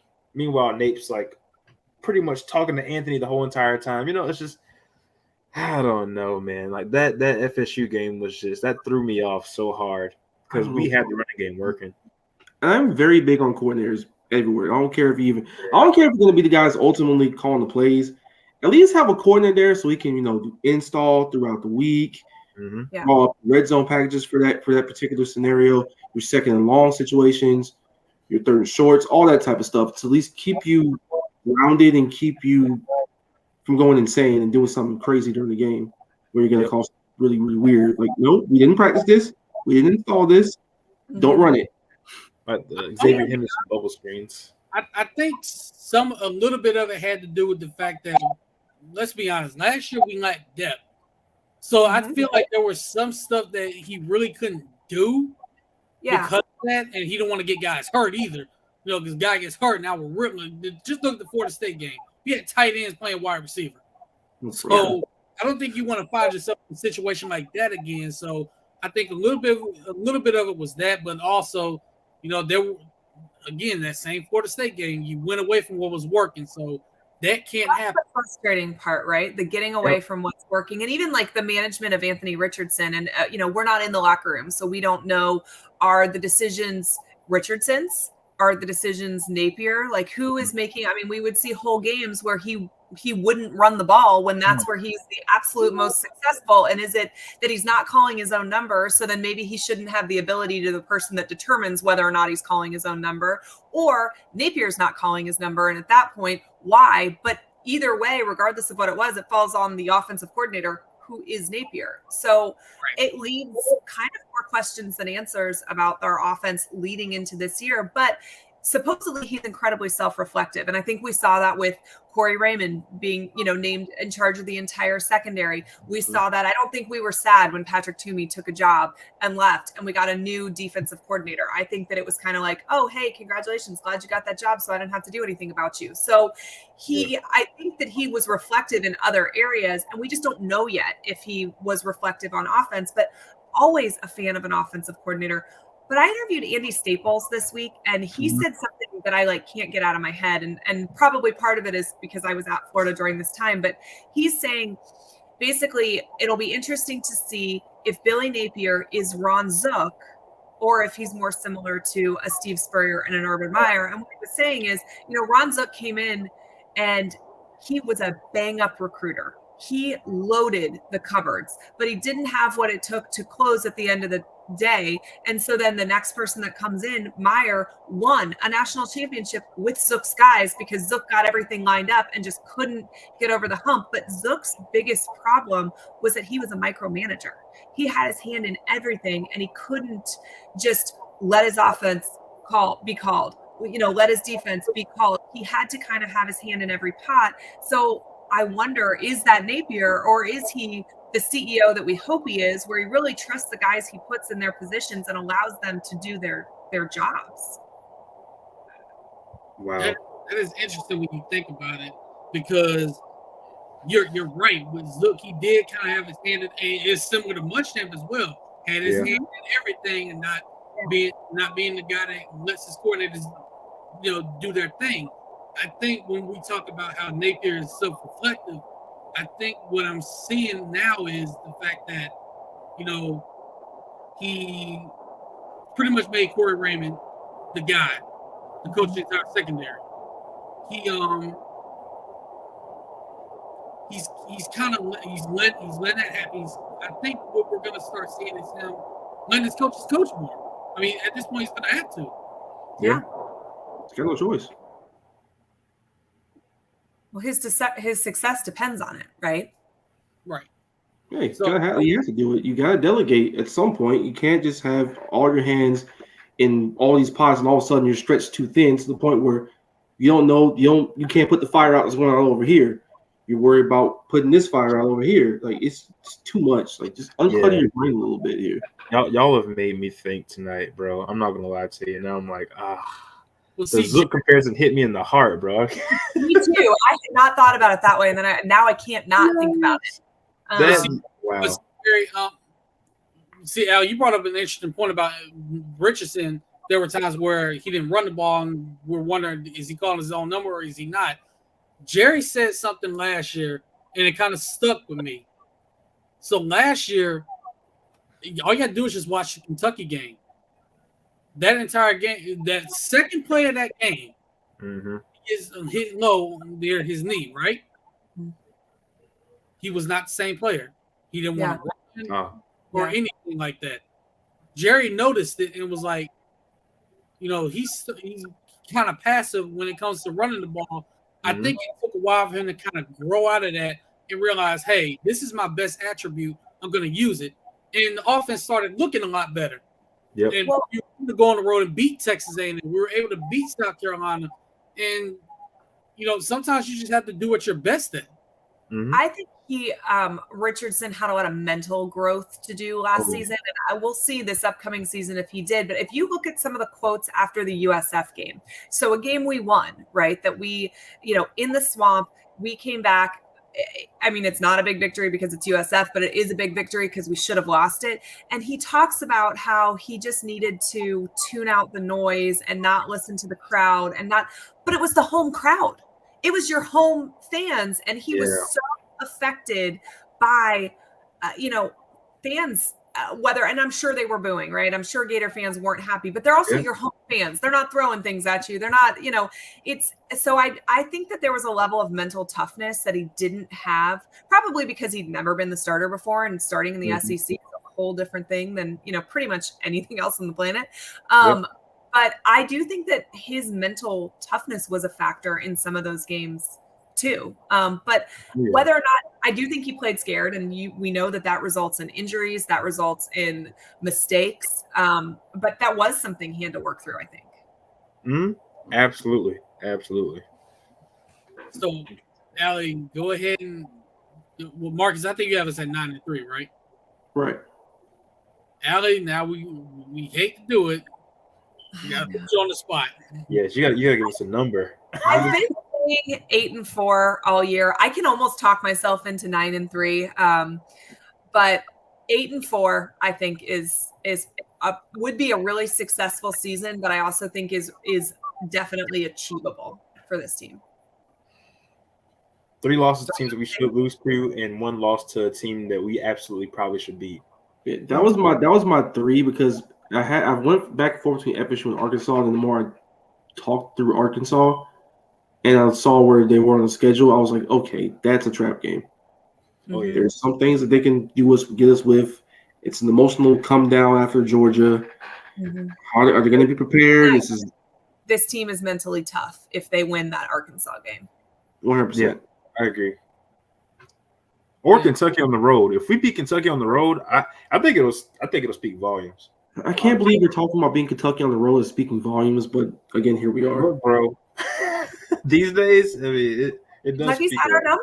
I mean, we need to climb the streak back. But I think you're right. I think we lose to somebody that we have no business losing to. But then I think we lose to Georgia. I think we lose to LSU, and then I think some of these losses, it could be a South Carolina, it could be an Arkansas. I think there's a great chance we beat Florida State. Now, if we're on a downward slide towards the end of the season. I think, then the stadium's not packed, or it is, and it's packed with Florida State fans. And there's just kind of more of an apathy kind of around the team. And then we can lose that game. But I think Florida is absolutely capable of beating Florida State. Agreed. Well, this next part's not going to be easy. Go ahead, AB. I know what you're going to say, bro. I know you're 10-2. He's 10-2 all day. Shut up. Are you really 10-2? But when we say Lion season never fails, Lion season does not fail with AB. He's got 10-2. See, the reason why, I did say 9-3 would be where we could end up being at, because Jerry, you guys just brought up maybe there's a loss that we have no business losing, a team we have no business losing to, but. The only reason why I would say I have our only 2 losses being Georgia and LSU, Allie, you kind of just brought it up. Even though you said the team is mentally tough, they beat Arkansas. I think this team is more mentally tough, period. Yeah. And if you hear these players talk, and even Coach Napier, if you heard him during SEC Media Days when he was being interviewed by some guys, they have a chip on their shoulder. Like they feel disrespected. They feel like nobody's giving them a chance to do anything. That's the easiest way to motivate a team when no one believes in you, right? Exactly. And when you won 6 games, of course people don't believe in you. That's true. Yeah, but nobody else. It's the us against the world mentality. It's what won us the 2006 national championship. I mean, that's the climb to the top of the mountain is the easy way to motivate. It's the hardest part is when you get there. Georgia is going to be the hardest team in the country to motivate this year. What does Kirby Smart say about them? Everybody thinks you have a great chance to repeat. You could go undefeated. Like, what do you say to motivate that team to go out and play their hardest every single week? That's a hell of a lot harder job. Yeah, I don't think those whole we're going 6 and 7 lives, we're going 7 and 5 lives he told last year are going to work. We went back-to-back titles. Right. We're not believing when he said things like, everybody counted us out. Kirby, there's not a damn person that counted us out. We're ranked number 1 to start the year. Literally, no one is buying that bullshit. That's not a soul on the planet said that. Like, come on, like, what are we doing? It's like, what are we doing here? I also comment here. I agree 100% with this comment. Talking about last year, I do 100% with that, and I agree with this. You have to respect your opponents, but you don't have to crown them. That's why they play the games. That's true, and I just feel like this team, like I said, is more mentally tough. I feel like them having that chip on their shoulder, them being that motivated, they're gonna want to go out there and not to say just prove everybody wrong, but that's essentially what you kind of want to do.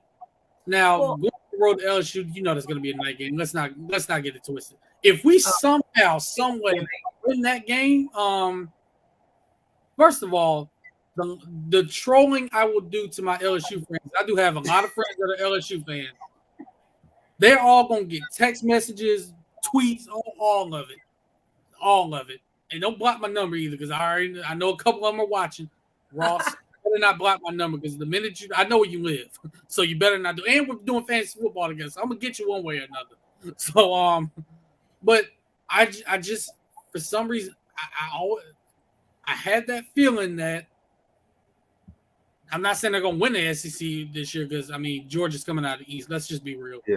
I feel like it's gonna be Georgia and Bama again in the SEC championship. But talk about somebody wanting blood this year. That would be Saban. Oh, he's coming out. Yeah, he's coming out dirty. Definitely coming for blood. And if he figures out a quarterback, quarterback. Yeah, I don't know about quarterback position though. I Saban has a closet full of them. I feel like he always figures out somebody that's better than 95% of the country, and we've never heard of him until the first week of September, and then all of a sudden he's on a Heisman ballot. Yeah, because anyone heard of Jalen Hurts before he started? And also you heard reports that he's winning the team over. He's like, okay, whatever. And then he plays the vast majority of the first game, and then he never looks back until the Tua stuff happened. I'm going to be honest. I'm going to go ahead and put myself on Front Street. I remember watching their spring game when Jalen Hurts was a freshman. And I looked at my dad. I was like, I'm going to be honest. If they want to win, if they wanted to have a chance to win the championship, I don't care if he was playing against third stringers. This guy better be their quarterback, because he brings something different. And so they kind of go with him and Blake Barnett against USC. Blake Barnett stepped up the joint. He put Hurts in, and it's 52-9 all of a sudden. It's like, okay, that's your guy. It is not a question. That is your guy. So he's got to figure out that position. Right now you have a quarterback that, let's be honest, can't throw. You have another one who's never played. And then you have another one, we saw what he did at Notre Dame. There's a reason why he lost that job. Those are your options right now. And then you have two true freshmen. Well, look, AB. Look, I think that's just a thing in all of the SEC, man. I mean, a lot of quarterbacks have things to prove. You got Georgia, Florida. I mean, it's just the way it is. I think the only proven guys are Jaden, Spencer Rattler, KJ Jefferson, and Leary. Could you really say Thorne from Michigan State, even though he's at Auburn now? Could you say him? Not in the SEC, no. Well, not in the SEC. So if not in the SEC, we can eliminate Peyton Thorne and Graham Mertz. Those really are your only three. Think about it. Yeah. Because Georgia's breaking in a new quarterback. Bama is. We are. Auburn. I mean, maybe they're breaking in a new quarterback because Robbie Ashford is still there. I mean, we saw a lot of women at A&M. Some, I mean, when he got out there, he was the guy. He should have been the guy. I don't know why they started Haynes King. He said what? I don't know why the hell he started Haynes King. Yeah, Haynes. That was symbolic. And then they tried to start Max Johnson. It's like, okay, let's not beat around. It's just gonna be a lot. It's just gonna be a lot to figure out, man. I think it's gonna be a great season. Hopefully, we are around that 8-4, 9-3 range. If we're not, I'm gonna be probably depressed a little bit, but it's okay, man. I just want to see us. Give me something to believe in. You have your NFL team to believe in also this time. Tua was like one hit away from being in concussion protocol, bro. Like, let's be honest. But you got speed. Hell, I finally have a team to believe in on Sundays. Finally, yeah. I'm gonna say this right now. If I see Tua hit the ground, get up, stumble again, and your training staff says he doesn't have a concussion again, your training staff not only should be sued and fired, they should be arrested and put on trial immediately. And they will be found guilty because we have plenty of tape. Leave me alone, AB. Okay, let me live, bro. Let Tua live. Literally, let Tua live. I'm a Cowboys fan, so I'm set up for disappointment every year. I'm gonna be honest. I'm finally not set up for disappointment. I'm excited to watch the Jaguars finally. Yes, you are. Anthony Richardson is gonna terrorize you for the next 15 years. 2 words. Trevor Lawrence. Don't care. Won't matter. Anthony Richardson is going to end up being a different beast. Don't care. Didn't ask. Jim Mercer's going to ruin it. Jim Irsay probably is going to. He darn near ruining Jonathan Taylor right now. So, I mean, you're probably right. Ain't no probably. Definitely will ruin it. I love AR with all my heart, but he still has to grow, though. He still has to grow. That throw that he made the other day, that was a lot like Florida AR. So he's got to grow. Why have to catch a straight? Now, why am I in it? AB, wow, that's a great question. That's a great Must be what you did with Tennessee last year. Like every time he picked college football games, this man refused to pick Tennessee no matter who they played. Like he just refused to do it. I didn't think Bama was going to crack the bed the way they did, man. I told you they were going to do it. Yeah, but I was right at least once. Yeah. They picked Georgia to beat. They picked Tennessee to beat Georgia.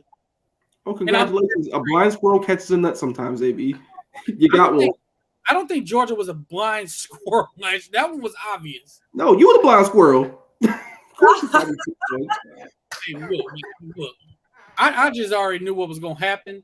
You guys were the ones that were caught up in the Tennessee Kool-Aid, and I tried to warn you. Y'all tried to warn me. I mean, it wasn't like it was Kool-Aid. They were legitimately good. I mean, it wasn't a terrible pick. And I said, let's see what happens when they play a real defense. And look what happened. You said Bama was a real defense. Look what happened. They were, kind of, except for that game. That was about the only bad game that defense really had. That and LSU. Them the only two bad games they had, the two losses. I think A&M was great either, personally. Yeah. Well, if you look at the defensively, they were like, what, top 15 in the country still. But AB, we know what the Alabama standard is on defense. Yeah, top 5. You know, just like Florida. You know, we got to have great defense. I agree that Buddy Martin's the bigger homer. I mean, Buddy Martin, I don't know, AB, and this might go to you. Buddy Martin is a sunshine pupper in general, but he is definitely not predicting Florida to be 10-2. So I don't know. Do I have to bring up the fact that after we lost to LSU 2 years ago in Tiger Stadium, that I wrote an article saying that Dan Mullen lost the team and the fan base, and it took me. I'm on my 30-minute lunch break. It took me 25 minutes to write that. 25 minutes. Must we revisit what you said our record was going to be last year too? Oh no, AB, what'd you say our record was going to be last year, bro? What'd you say? I don't even remember, to be honest. Of course you don't. I really honestly don't even remember because last season was just that much of a. We were all lying after Utah. Let's just be real. We all were lying. I will say, Allie, he said that Emory Jones would have, I think, 40 touchdowns. I did not. You definitely did. How many touchdowns is Graham Mertz going to have? Ooh, that's a yeah. I'm gonna say, are we talking rushing and passing combined? He's having no rushing. I mean, unless he trips into the end zone, he's trip. Why can't you just sneak it in? I mean, pushing him from behind there, a little push. Yeah, unless the Gainesville sniper hits him in the Achilles and falls forward in the end zone somehow, it ain't happening. I'll say 3 rushing touchdowns because a quarterback sneaks. Okay. I'm going to say 23 total, maybe 20 passing touchdowns. I say 25 passing touchdowns. We're going to run the ball a lot this year. Now, even though Shane Matthews is going out saying that, hey, they're going to sling it around some. When we talk about Homer, Shane Matthews is all on the Gator trade right now, which does make me like second guess myself because he's got way more knowledge about the quarterback position and he's watching practice on a regular basis. Like Shane makes me want to lie about this team more than anybody else, in the Gator fan base. We got a couple saying over 20. So that's about but one per game. 25 passing. I'm going to say 25 is my number. 25 is where I'm at. Yeah, same. I'm going to say 25 passing because I do believe he's going to have much better time than what he had there. Yeah. That was shambolic at Wisconsin. So my stat line for Graham, I'm going to go 20 touchdowns passing with 8 interceptions. 8 interceptions. Okay. 8 interceptions. You're keeping them low-ish. So If Graham Mertz has 20 passing touchdowns, he's got 8 interceptions, does that go in line with what you're predicting our overall record to be? Or if he has 20 touchdowns and 8 interceptions, does that change where you're predicting our record? It keeps me about there. I think Anthony Richardson had about 17 and 9, and we were like 6 and 7, 6 and 6. So yeah, I think it keeps it there. I think for me, the defense is going to determine everything for me. If we can defend, I think we can go 9 and 3. But if we can't defend anybody, amazing. Whoa! If he only throws 4 interceptions next year, 10 and 2 is looking kind of likely. Yeah, I was like, given his college track record, 4 interceptions is a miracle, to be honest. Well, in his defense, who the hell was he throwing to last year? And what offensive line did he have? Who the hell was blocking him exactly? Yeah. Johnson having a good offensive line was very, very, very, very rare. Yeah. Because we're sitting there saying, if you want a good offensive lineman, go draft them guys at Wisconsin, Iowa, in those schools. Just don't take anybody off their current team, is what we needed to preface that with. Yeah, for sure. Right. I will say I hated how his career kind of went in the sense that he started off red hot. Like, he was throwing the ball all around the yard, throwing 4 touchdowns here, 5 touchdowns there. I was like, who's Graham Mertz? Wisconsin got a QB now? Oh, they might be nice. Then he got COVID, and then things just kind of went downhill. Have you listened to some of the interviews Urban Meyer has done about him? Because Urban Meyer really likes Mertz. And he goes on Buddy's show on Fridays, and he talked about how that was somebody he recruited really hard, and he wanted at Ohio State. And when you think about all of the schools that wanted Mertz out of high school, and you look at his high school film, it's just hard to imagine that he isn't talented, and that all of those high school coaches that did want him actually missed, So then it goes to, okay, so was it the system that he was in? Was he not developed? Did he have no talent around him? It's probably a combination of all of those things. But he's got to now have that chance to prove it. He's got better talent all around him. He's got better coaches. He's got a better system for the type of quarterback that he is. Right. But Urban is another one that when you hear him talk, you're like, dang, do we have a diamond in the rough? Are we going to all of a sudden come out and surprise people? Like, are we? That's what's getting me to say maybe 9 and 3, 10 and 2, but for that reason. He's got more talent around him. And looking at his offensive line, I think this offensive, if Shannon still is saying his offensive line is pretty good, that's the guy that knows offensive linemen. No, they're massive. So they must be pretty darn good. And if he can be protected and he's able to, like we talked about, hit those short to intermediate throws, just get the ball out to playmakers, who knows? Maybe we do have a diamond in the rough. I mean, he was one of the top quarterbacks coming out of high school. And let's not forget, he was the MVP of the All-American Bowl in San Antonio. He threw 2, 3, 4 touchdowns in that game. So the talent is there. It's definitely there.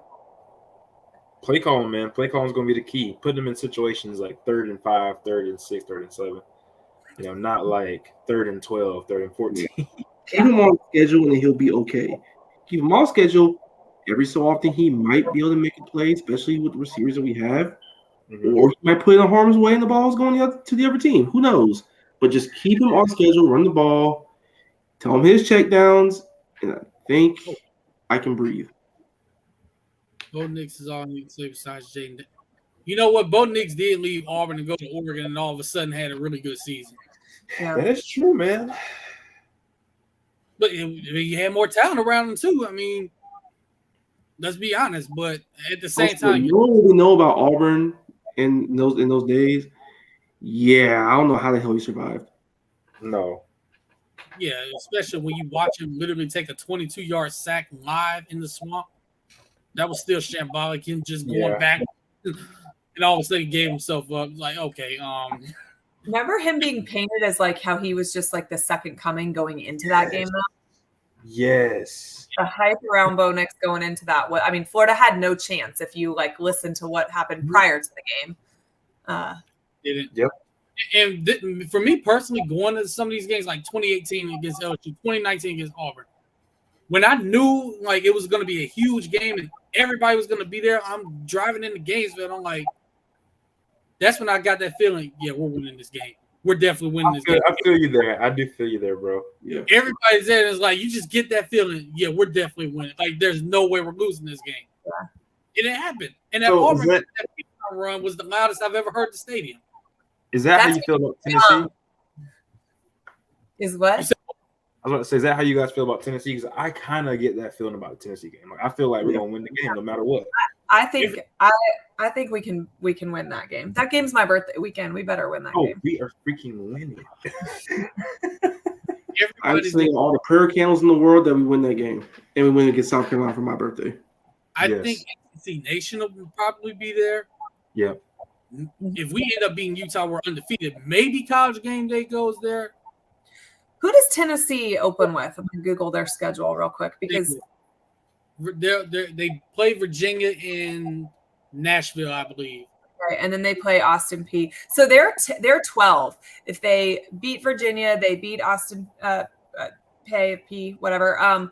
In theory, you're looking at potentially a top 10 Tennessee team. I mean, LSU and Florida State are both above them. One of them is going to lose. Mhm. And there's other crazy things that can happen. So that, I mean, it truly could be a top 10 Tennessee team by week 3, which would be a lovely feather in our cap. I don't know about this. I mean, Ooh. your lips to God's ears, Penny. He won't run like Hendon Hooker, but if he can have that kind of production, And also, we in the type of offense that's allow Grammars to have that type of production because the way the receivers and plus the way they had their offense out, they took advantage of every blade of grass on the football field, They did. and everybody's standing out to the damn benches. It was that nuts. they were very up tempo. Like you couldn't even get set on defense before they're snapping the ball again. Yeah, and I don't think we're going to be that way. I don't think we're going to be super up tempo. It's going to be more of a methodical. Even though I honestly think we should some. Like there are times where you kind of have to be up tempo. If you have a team on their heels, like maybe you convert a 3rd and 7, you get maybe 13 yards on the play. Get up tempo, get back up to the line, keep going. Like situations like that. There are times where you can be more up tempo, but then other times where you can methodically run the ball down the team's throat. So you can kind of balance both. If you can find a balance, then I think it depends on the team too, because I don't think the methodical method really works against Georgia. Like, oh no, hey, we're going to run. It doesn't work against Georgia. Ask Michigan how it worked. I mean, Florida, most games that they play in, it's going to behoove them to run the ball and eat the clock in general. Because this is not a team that I think is built to get into shootouts. And maybe I'm wrong. Maybe we'll see, and maybe Mertz will be more productive than we expect. But in general, this is a team that needs to eat the clock. And so I don't know that fans are going to be pumped. I doubt we're going to have a whole lot of 50-point games, but I think that we can win more ball games. So it's just not going to be that electric, exciting offense that Gator fans clear for. But think like, I mean, and again, I hate to have referenced championship teams because I'm not trying to say we're going to win championships, but like I can remember back to the 2006 season. Mm-hmm. If you look at articles written the first 7 or 8 weeks of the season, all they're talking about is how Florida's offense isn't very good. They beat Tennessee 21-20. They lost to Auburn. Like their defense was awesome and their offense did just enough. But I kind of expect that that's where we'll be at this year. Most of the time, Florida's offense will do just enough. I'm not saying they're going to repeat the 2006 season at all. But I think it's not going to be overly exciting, but more often than not, it's going to get the job done. But the safe bet is to run the football and eat the clock. right. Agreed. Better listen to Shane. He's been on point. You know what? He has. I mean, he doesn't talk about. And we had him on this show last year too, and he pretty much told us, quarterback accuracy would probably be an issue, and Right. he was right. Yeah. And they talk about Mertz this year. It's like, wait a minute, Yeah. never. Yeah, and he's not that high on Hendon Hooker either. Not Hendon Hooker. I'm sorry, Joe Milton. Sorry. Milton. Yeah, he's I'm not. not either. Yeah, Joe Milton. He's like, I don't think He was this talented. Why didn't he play at Michigan? Well, that's the thing. He's another journeyman, and Mertz aside, right? Like you're less likely to have a Joe Burrow than you are just a guy that has a lot of stops because he's just not that great. Mm. All right. Y'all got any final thoughts before we wrap it up? No final thoughts, just only a final record. That's Okay, it. Outback Bowl. Man, the amount we have a second place Outback Bowl ring at our house. Really? Plays Outback Bowl ring. Yeah, I we will. lost. They used to give out Outback Bowl rings as the bowl gift, regardless if you won or lost. And we lost the year that Eric played in the Outback Bowl, but Which they still one? gave us a ring. 2004, I believe, is what it's from. Is that Iowa? Iowa. Oh yeah, that was. I remember that. I was pissed as a child. Oh my god. It's Me PTSD. too, bro. I was like, no way. Yes. It was Kurt Iowa. I Perez. remember. One of the most consistent coaches in college football. And he's probably won the Outback Bowl more than anybody else. That would be a stat to look up.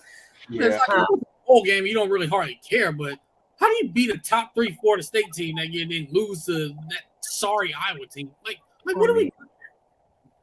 Insane. And then you beat Florida State, who was the top 3 team at their place. Yeah. They carried you off the field. Ron Zuck Field. The day that they named it Bobby Bowden Field, that happened. That was the funniest thing I'd ever seen, too. This is amazing. Yeah, the Imagine- front page of Look. all the papers that year was that game was Eric making a tackle, and we like joked because it's one of the only tackles he ever got to make in his entire career. But it was That the is front page hilarious. of the paper that game. There we go. Marcus, you got any final thoughts? I'll say this. It's football season's almost here. We're almost about to kick off. You gotta start out fast. You gotta win this Utah game if you want to have any hope in hell of winning more than 7 games. Period. Yep. That's just what it is, cut and dry. I mean, even if you want to win 7 total, I think you've got to start with this Utah game because the first half of the season's easier than the second half of the season. Yep. Second half is hell. My final thoughts is going to be Graham Mertz, you got the keys to the car. You better not crash. Just that simple. You better not crash this car. Yeah, pretty much. Yes. Just go out there, be the game manager. Drive 5 miles into the speed limit. Yep, that's it. That's Oh, it. never have to go out to a T. Do that. Drivers that do that piss me off. I'm not even gonna lie. So Look, don't do that. ignore if Miles look, over. man, Just don't do what ignore they're Gator Twitter. doing. Don't do that. It's Ignore like Gator Twitter. follow every traffic law to a T and don't crash the car because 1, it's a nice car, and 2, the insurance ain't very good. Literally. Yeah, literally. I agree 100% with that. Well, Allie, it was a pleasure having you on this show tonight, and hopefully we can get you back on again soon during the season. So let Absolutely. everybody know where they can follow you and follow your podcast and everything that you're doing. On YouTube, you can find me at A Peek Inside Gators Football and on Twitter at Allie_Peek. And thanks for having me, guys. This was fun. We definitely need to do it again. Absolutely. We got to have you back on. No doubt about it. Appreciate you. So peak. And let me put this up. Yeah, you just put it up. There you go. Oh, there we go. Everybody hit that follow button. Follow Allie Pete right now. No, you got to. And she has one of the best podcasts out there for Gator football. Trust. Y'all got to get on that. If you're traveling to a Gator game, it's probably better than college football. What is it? Game day, college game day these days. There's not going to be any more David Pollock. So I was listening to Allie. Sad. There you go. That's what I'm gonna end up doing. Yeah. Like you guys got rid of David ESPN. What the hell are you guys doing? Seriously. Sick, bro. Sick. They get took Orlovsky off of college football games. What are you guys doing? Man, at this point, I'm gonna just play the whole "Coming to Your City" college game day theme, play it over Allie's podcast, and that's going to my college game. I gotta watch the weekly tearjerker though. I mean, game day is like we're going on 2 decades of making me cry every single Saturday for whatever sob story they play. So I know. Seriously. Oh, my God. Every time. Never fails.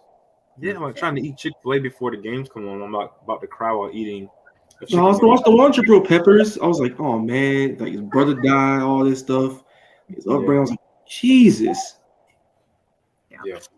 Like, I'm not crying. It's just somebody cut the onions and they just right there. I mean, Exactly, bro. Yeah.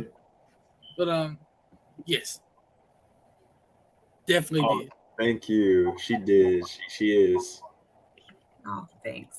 Thanks, guys. A lot of love. TC.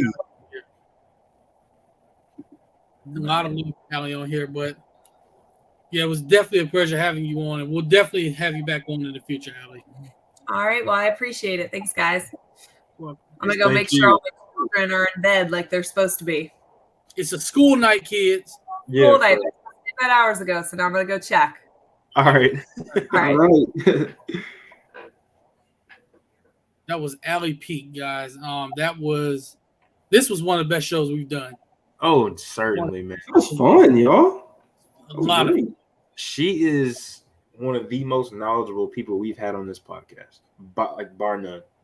Easily top One of the four. most knowledgeable, one of the most personable. She's excellent all around, man. Yeah, she's awesome, bro. Like, wow, that was awesome. And what she said about the whole Zook thing, I'm not gonna lie, that kind of shook me. it I'm just did. like, I was like, dang, bro, that kind of. It kind of makes you wonder. Like we be laughing at AB, me and Jerry, we be laughing at AB talking about like our generational differences when it comes to Gator fandom. And Alec came on talking about the Zook years and all that, like all family played at Florida. I was like, oh my goodness. No, like, yeah, it was kind of like therapy. Yeah. It's like I went to therapy and went to talk about my actual problems or something. Oh my Let's goodness. talk about that. Kind of like reaching deep into the depths of my soul, the post-traumatic stress, man. But like I said, guys, All right. the 8-4, and Allie and I are on the same page. We're just going to see, man, which games we do drop. I mean, I would love for us to come out, beat, or if we lost Utah, go undefeated until we play Georgia. Yo, I just saw y'all messages in the group chat. Yeah. I did not see that. My condolences to Arkansas Nation, bro. Yeah, I mean, condolences, Arkansas Nation. Yeah, we just got word it was Alex Collins passed away. Just 28 years old, and if y'all don't remember Alex Collins, all you have to do is just go to YouTube, type in Alex Collins signing day, and you will find out with the quickness.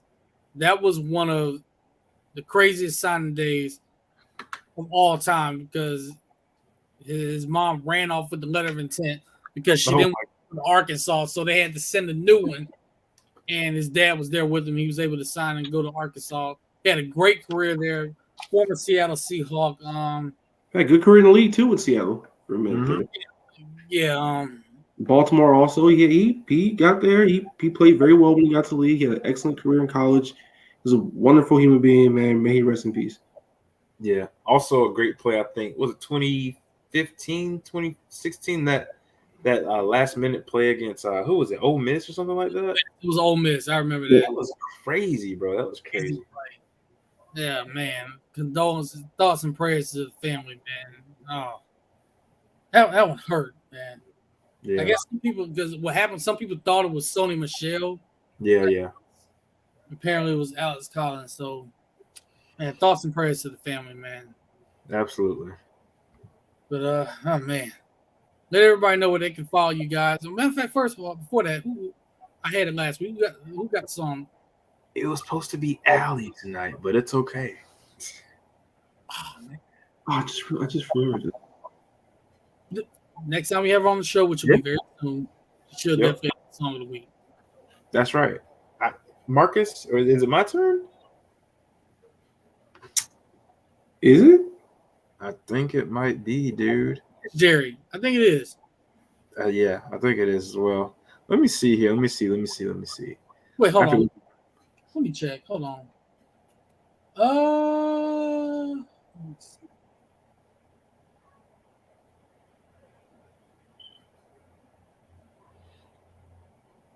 Yep, it is Jerry. It's Jerry. Oh, man. I honestly don't know.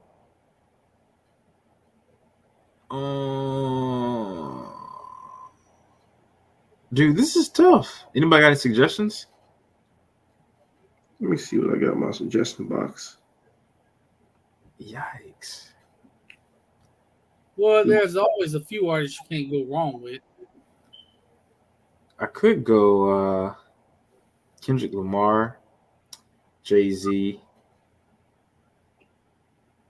Jay-Z, huh? Ooh, go.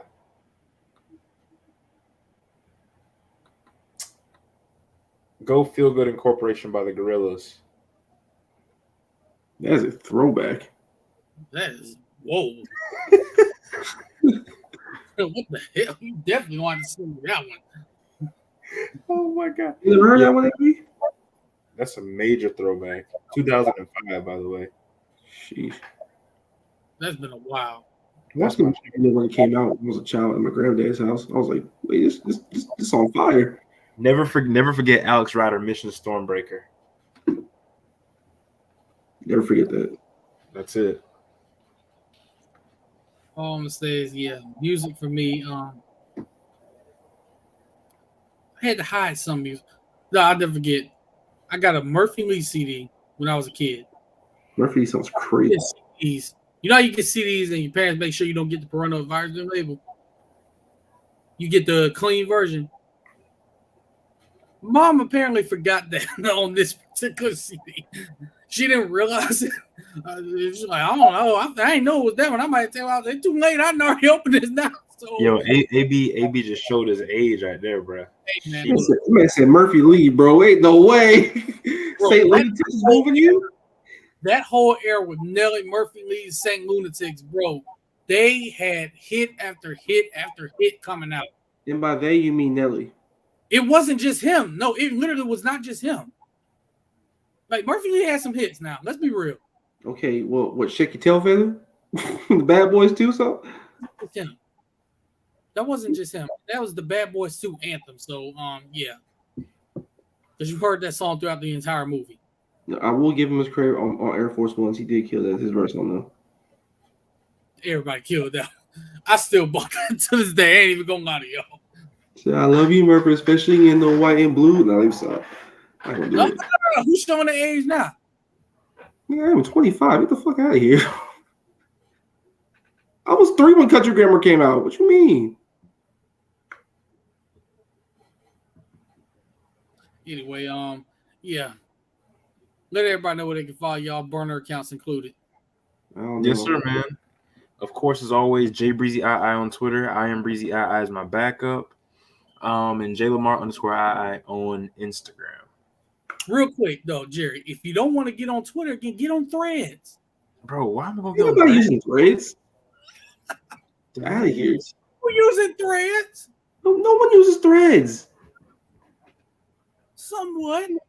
Smith said Threads, bro. Lord. Hey, y'all know what it is with me, Marcus Davis 904 on Twitter /X. I know Twitter joined the Nation of Islam, but that's what we doing.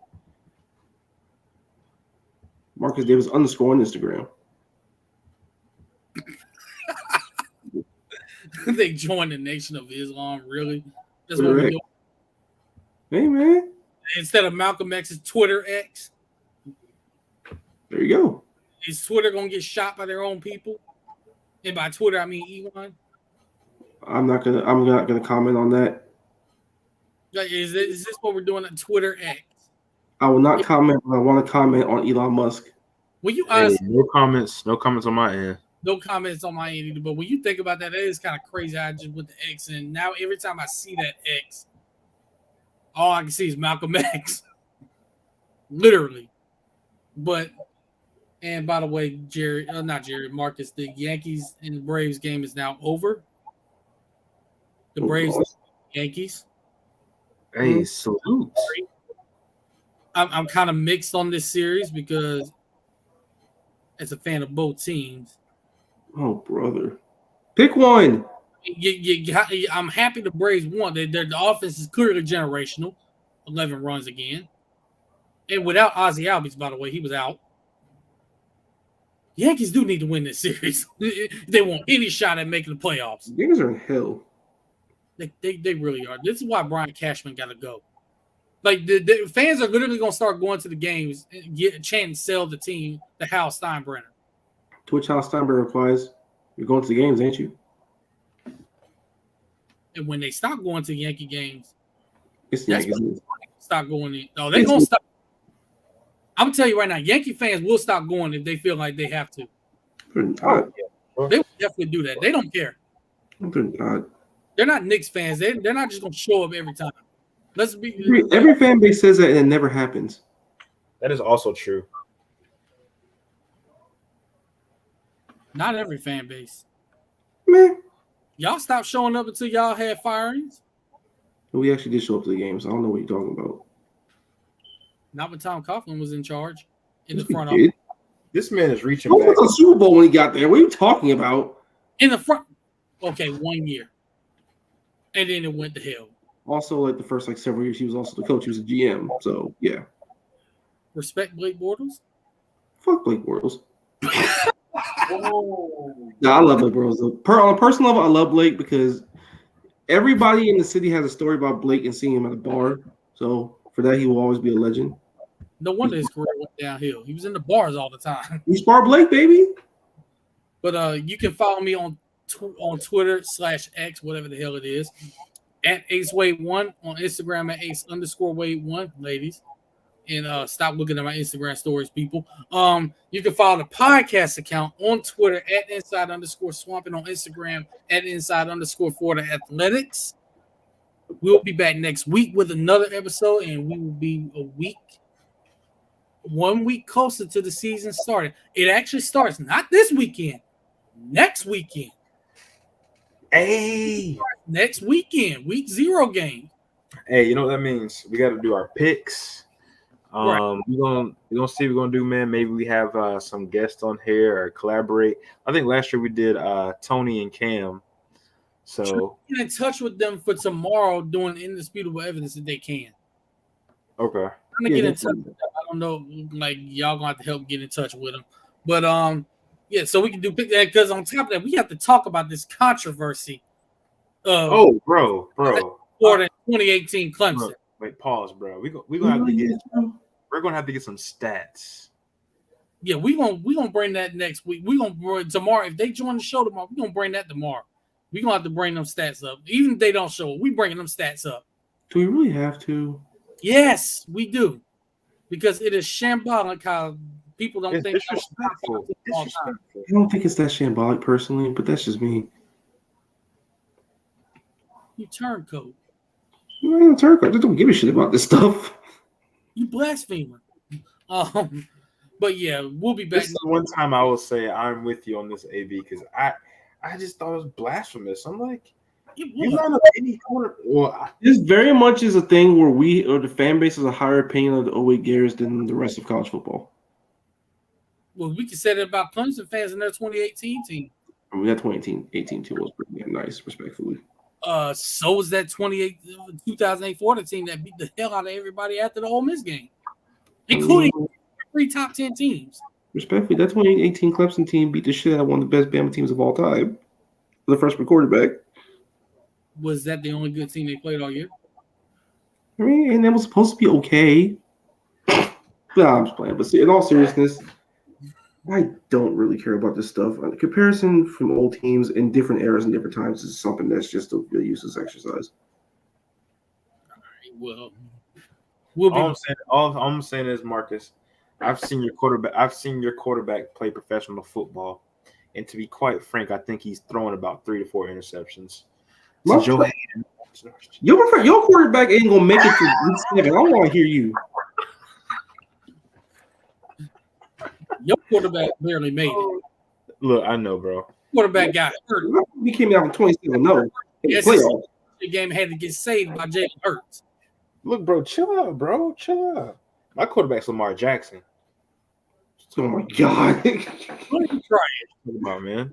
Yeah, That's my quarterback. The Ravens are my second team. The Colts are my third team. you see, so you have a second, third team, but I can't. Okay. Pot calling the kettle black, huh? My second team is, bro, Louisville is my second team. Lamar Jackson was there. Lamar Jackson is my favorite college football player of all time. I'm By the sorry. way, tune in to Indisputable Evidence tomorrow because there's an NBA conversation I want to get into. We got to get into tomorrow, and it happened early this morning. Oh, James Harden stuff. That was shit. You didn't see that, Jerry? Where you called? I'll send you the video when we get off here. But this has been another great episode of the Swamp Inside Florida Athletics. We're gonna leave you as we always do. God bless y'all. Go Gators. Stay safe out there.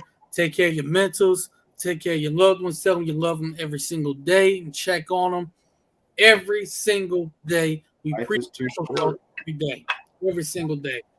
Y'all make sure y'all stay clean out there. Wash your hands. Wash your face. Marcus. With soap, with water, a washcloth or a loofah, whatever you prefer. Wash your narrow, nasty, germ-infested jar of mayonnaise smelling asses. And more importantly, wear shoes in the movie theater with socks. I can't continue saying that every single week. I really cannot even say that. Hey man, it's a relevant combo because apparently some people don't follow that rule. I don't know why. That really should be a rule. You can't come in the theater without shoes. People nasty. And there should be like a detector where somebody actually does take their shoes off, it goes right there, and they can just point them out. They really need to have something like that. That is crazy. That is nasty. Sure. If you ain't wearing shoes in the movie theater, something's wrong with you. And without socks, there's something that's really wrong with you.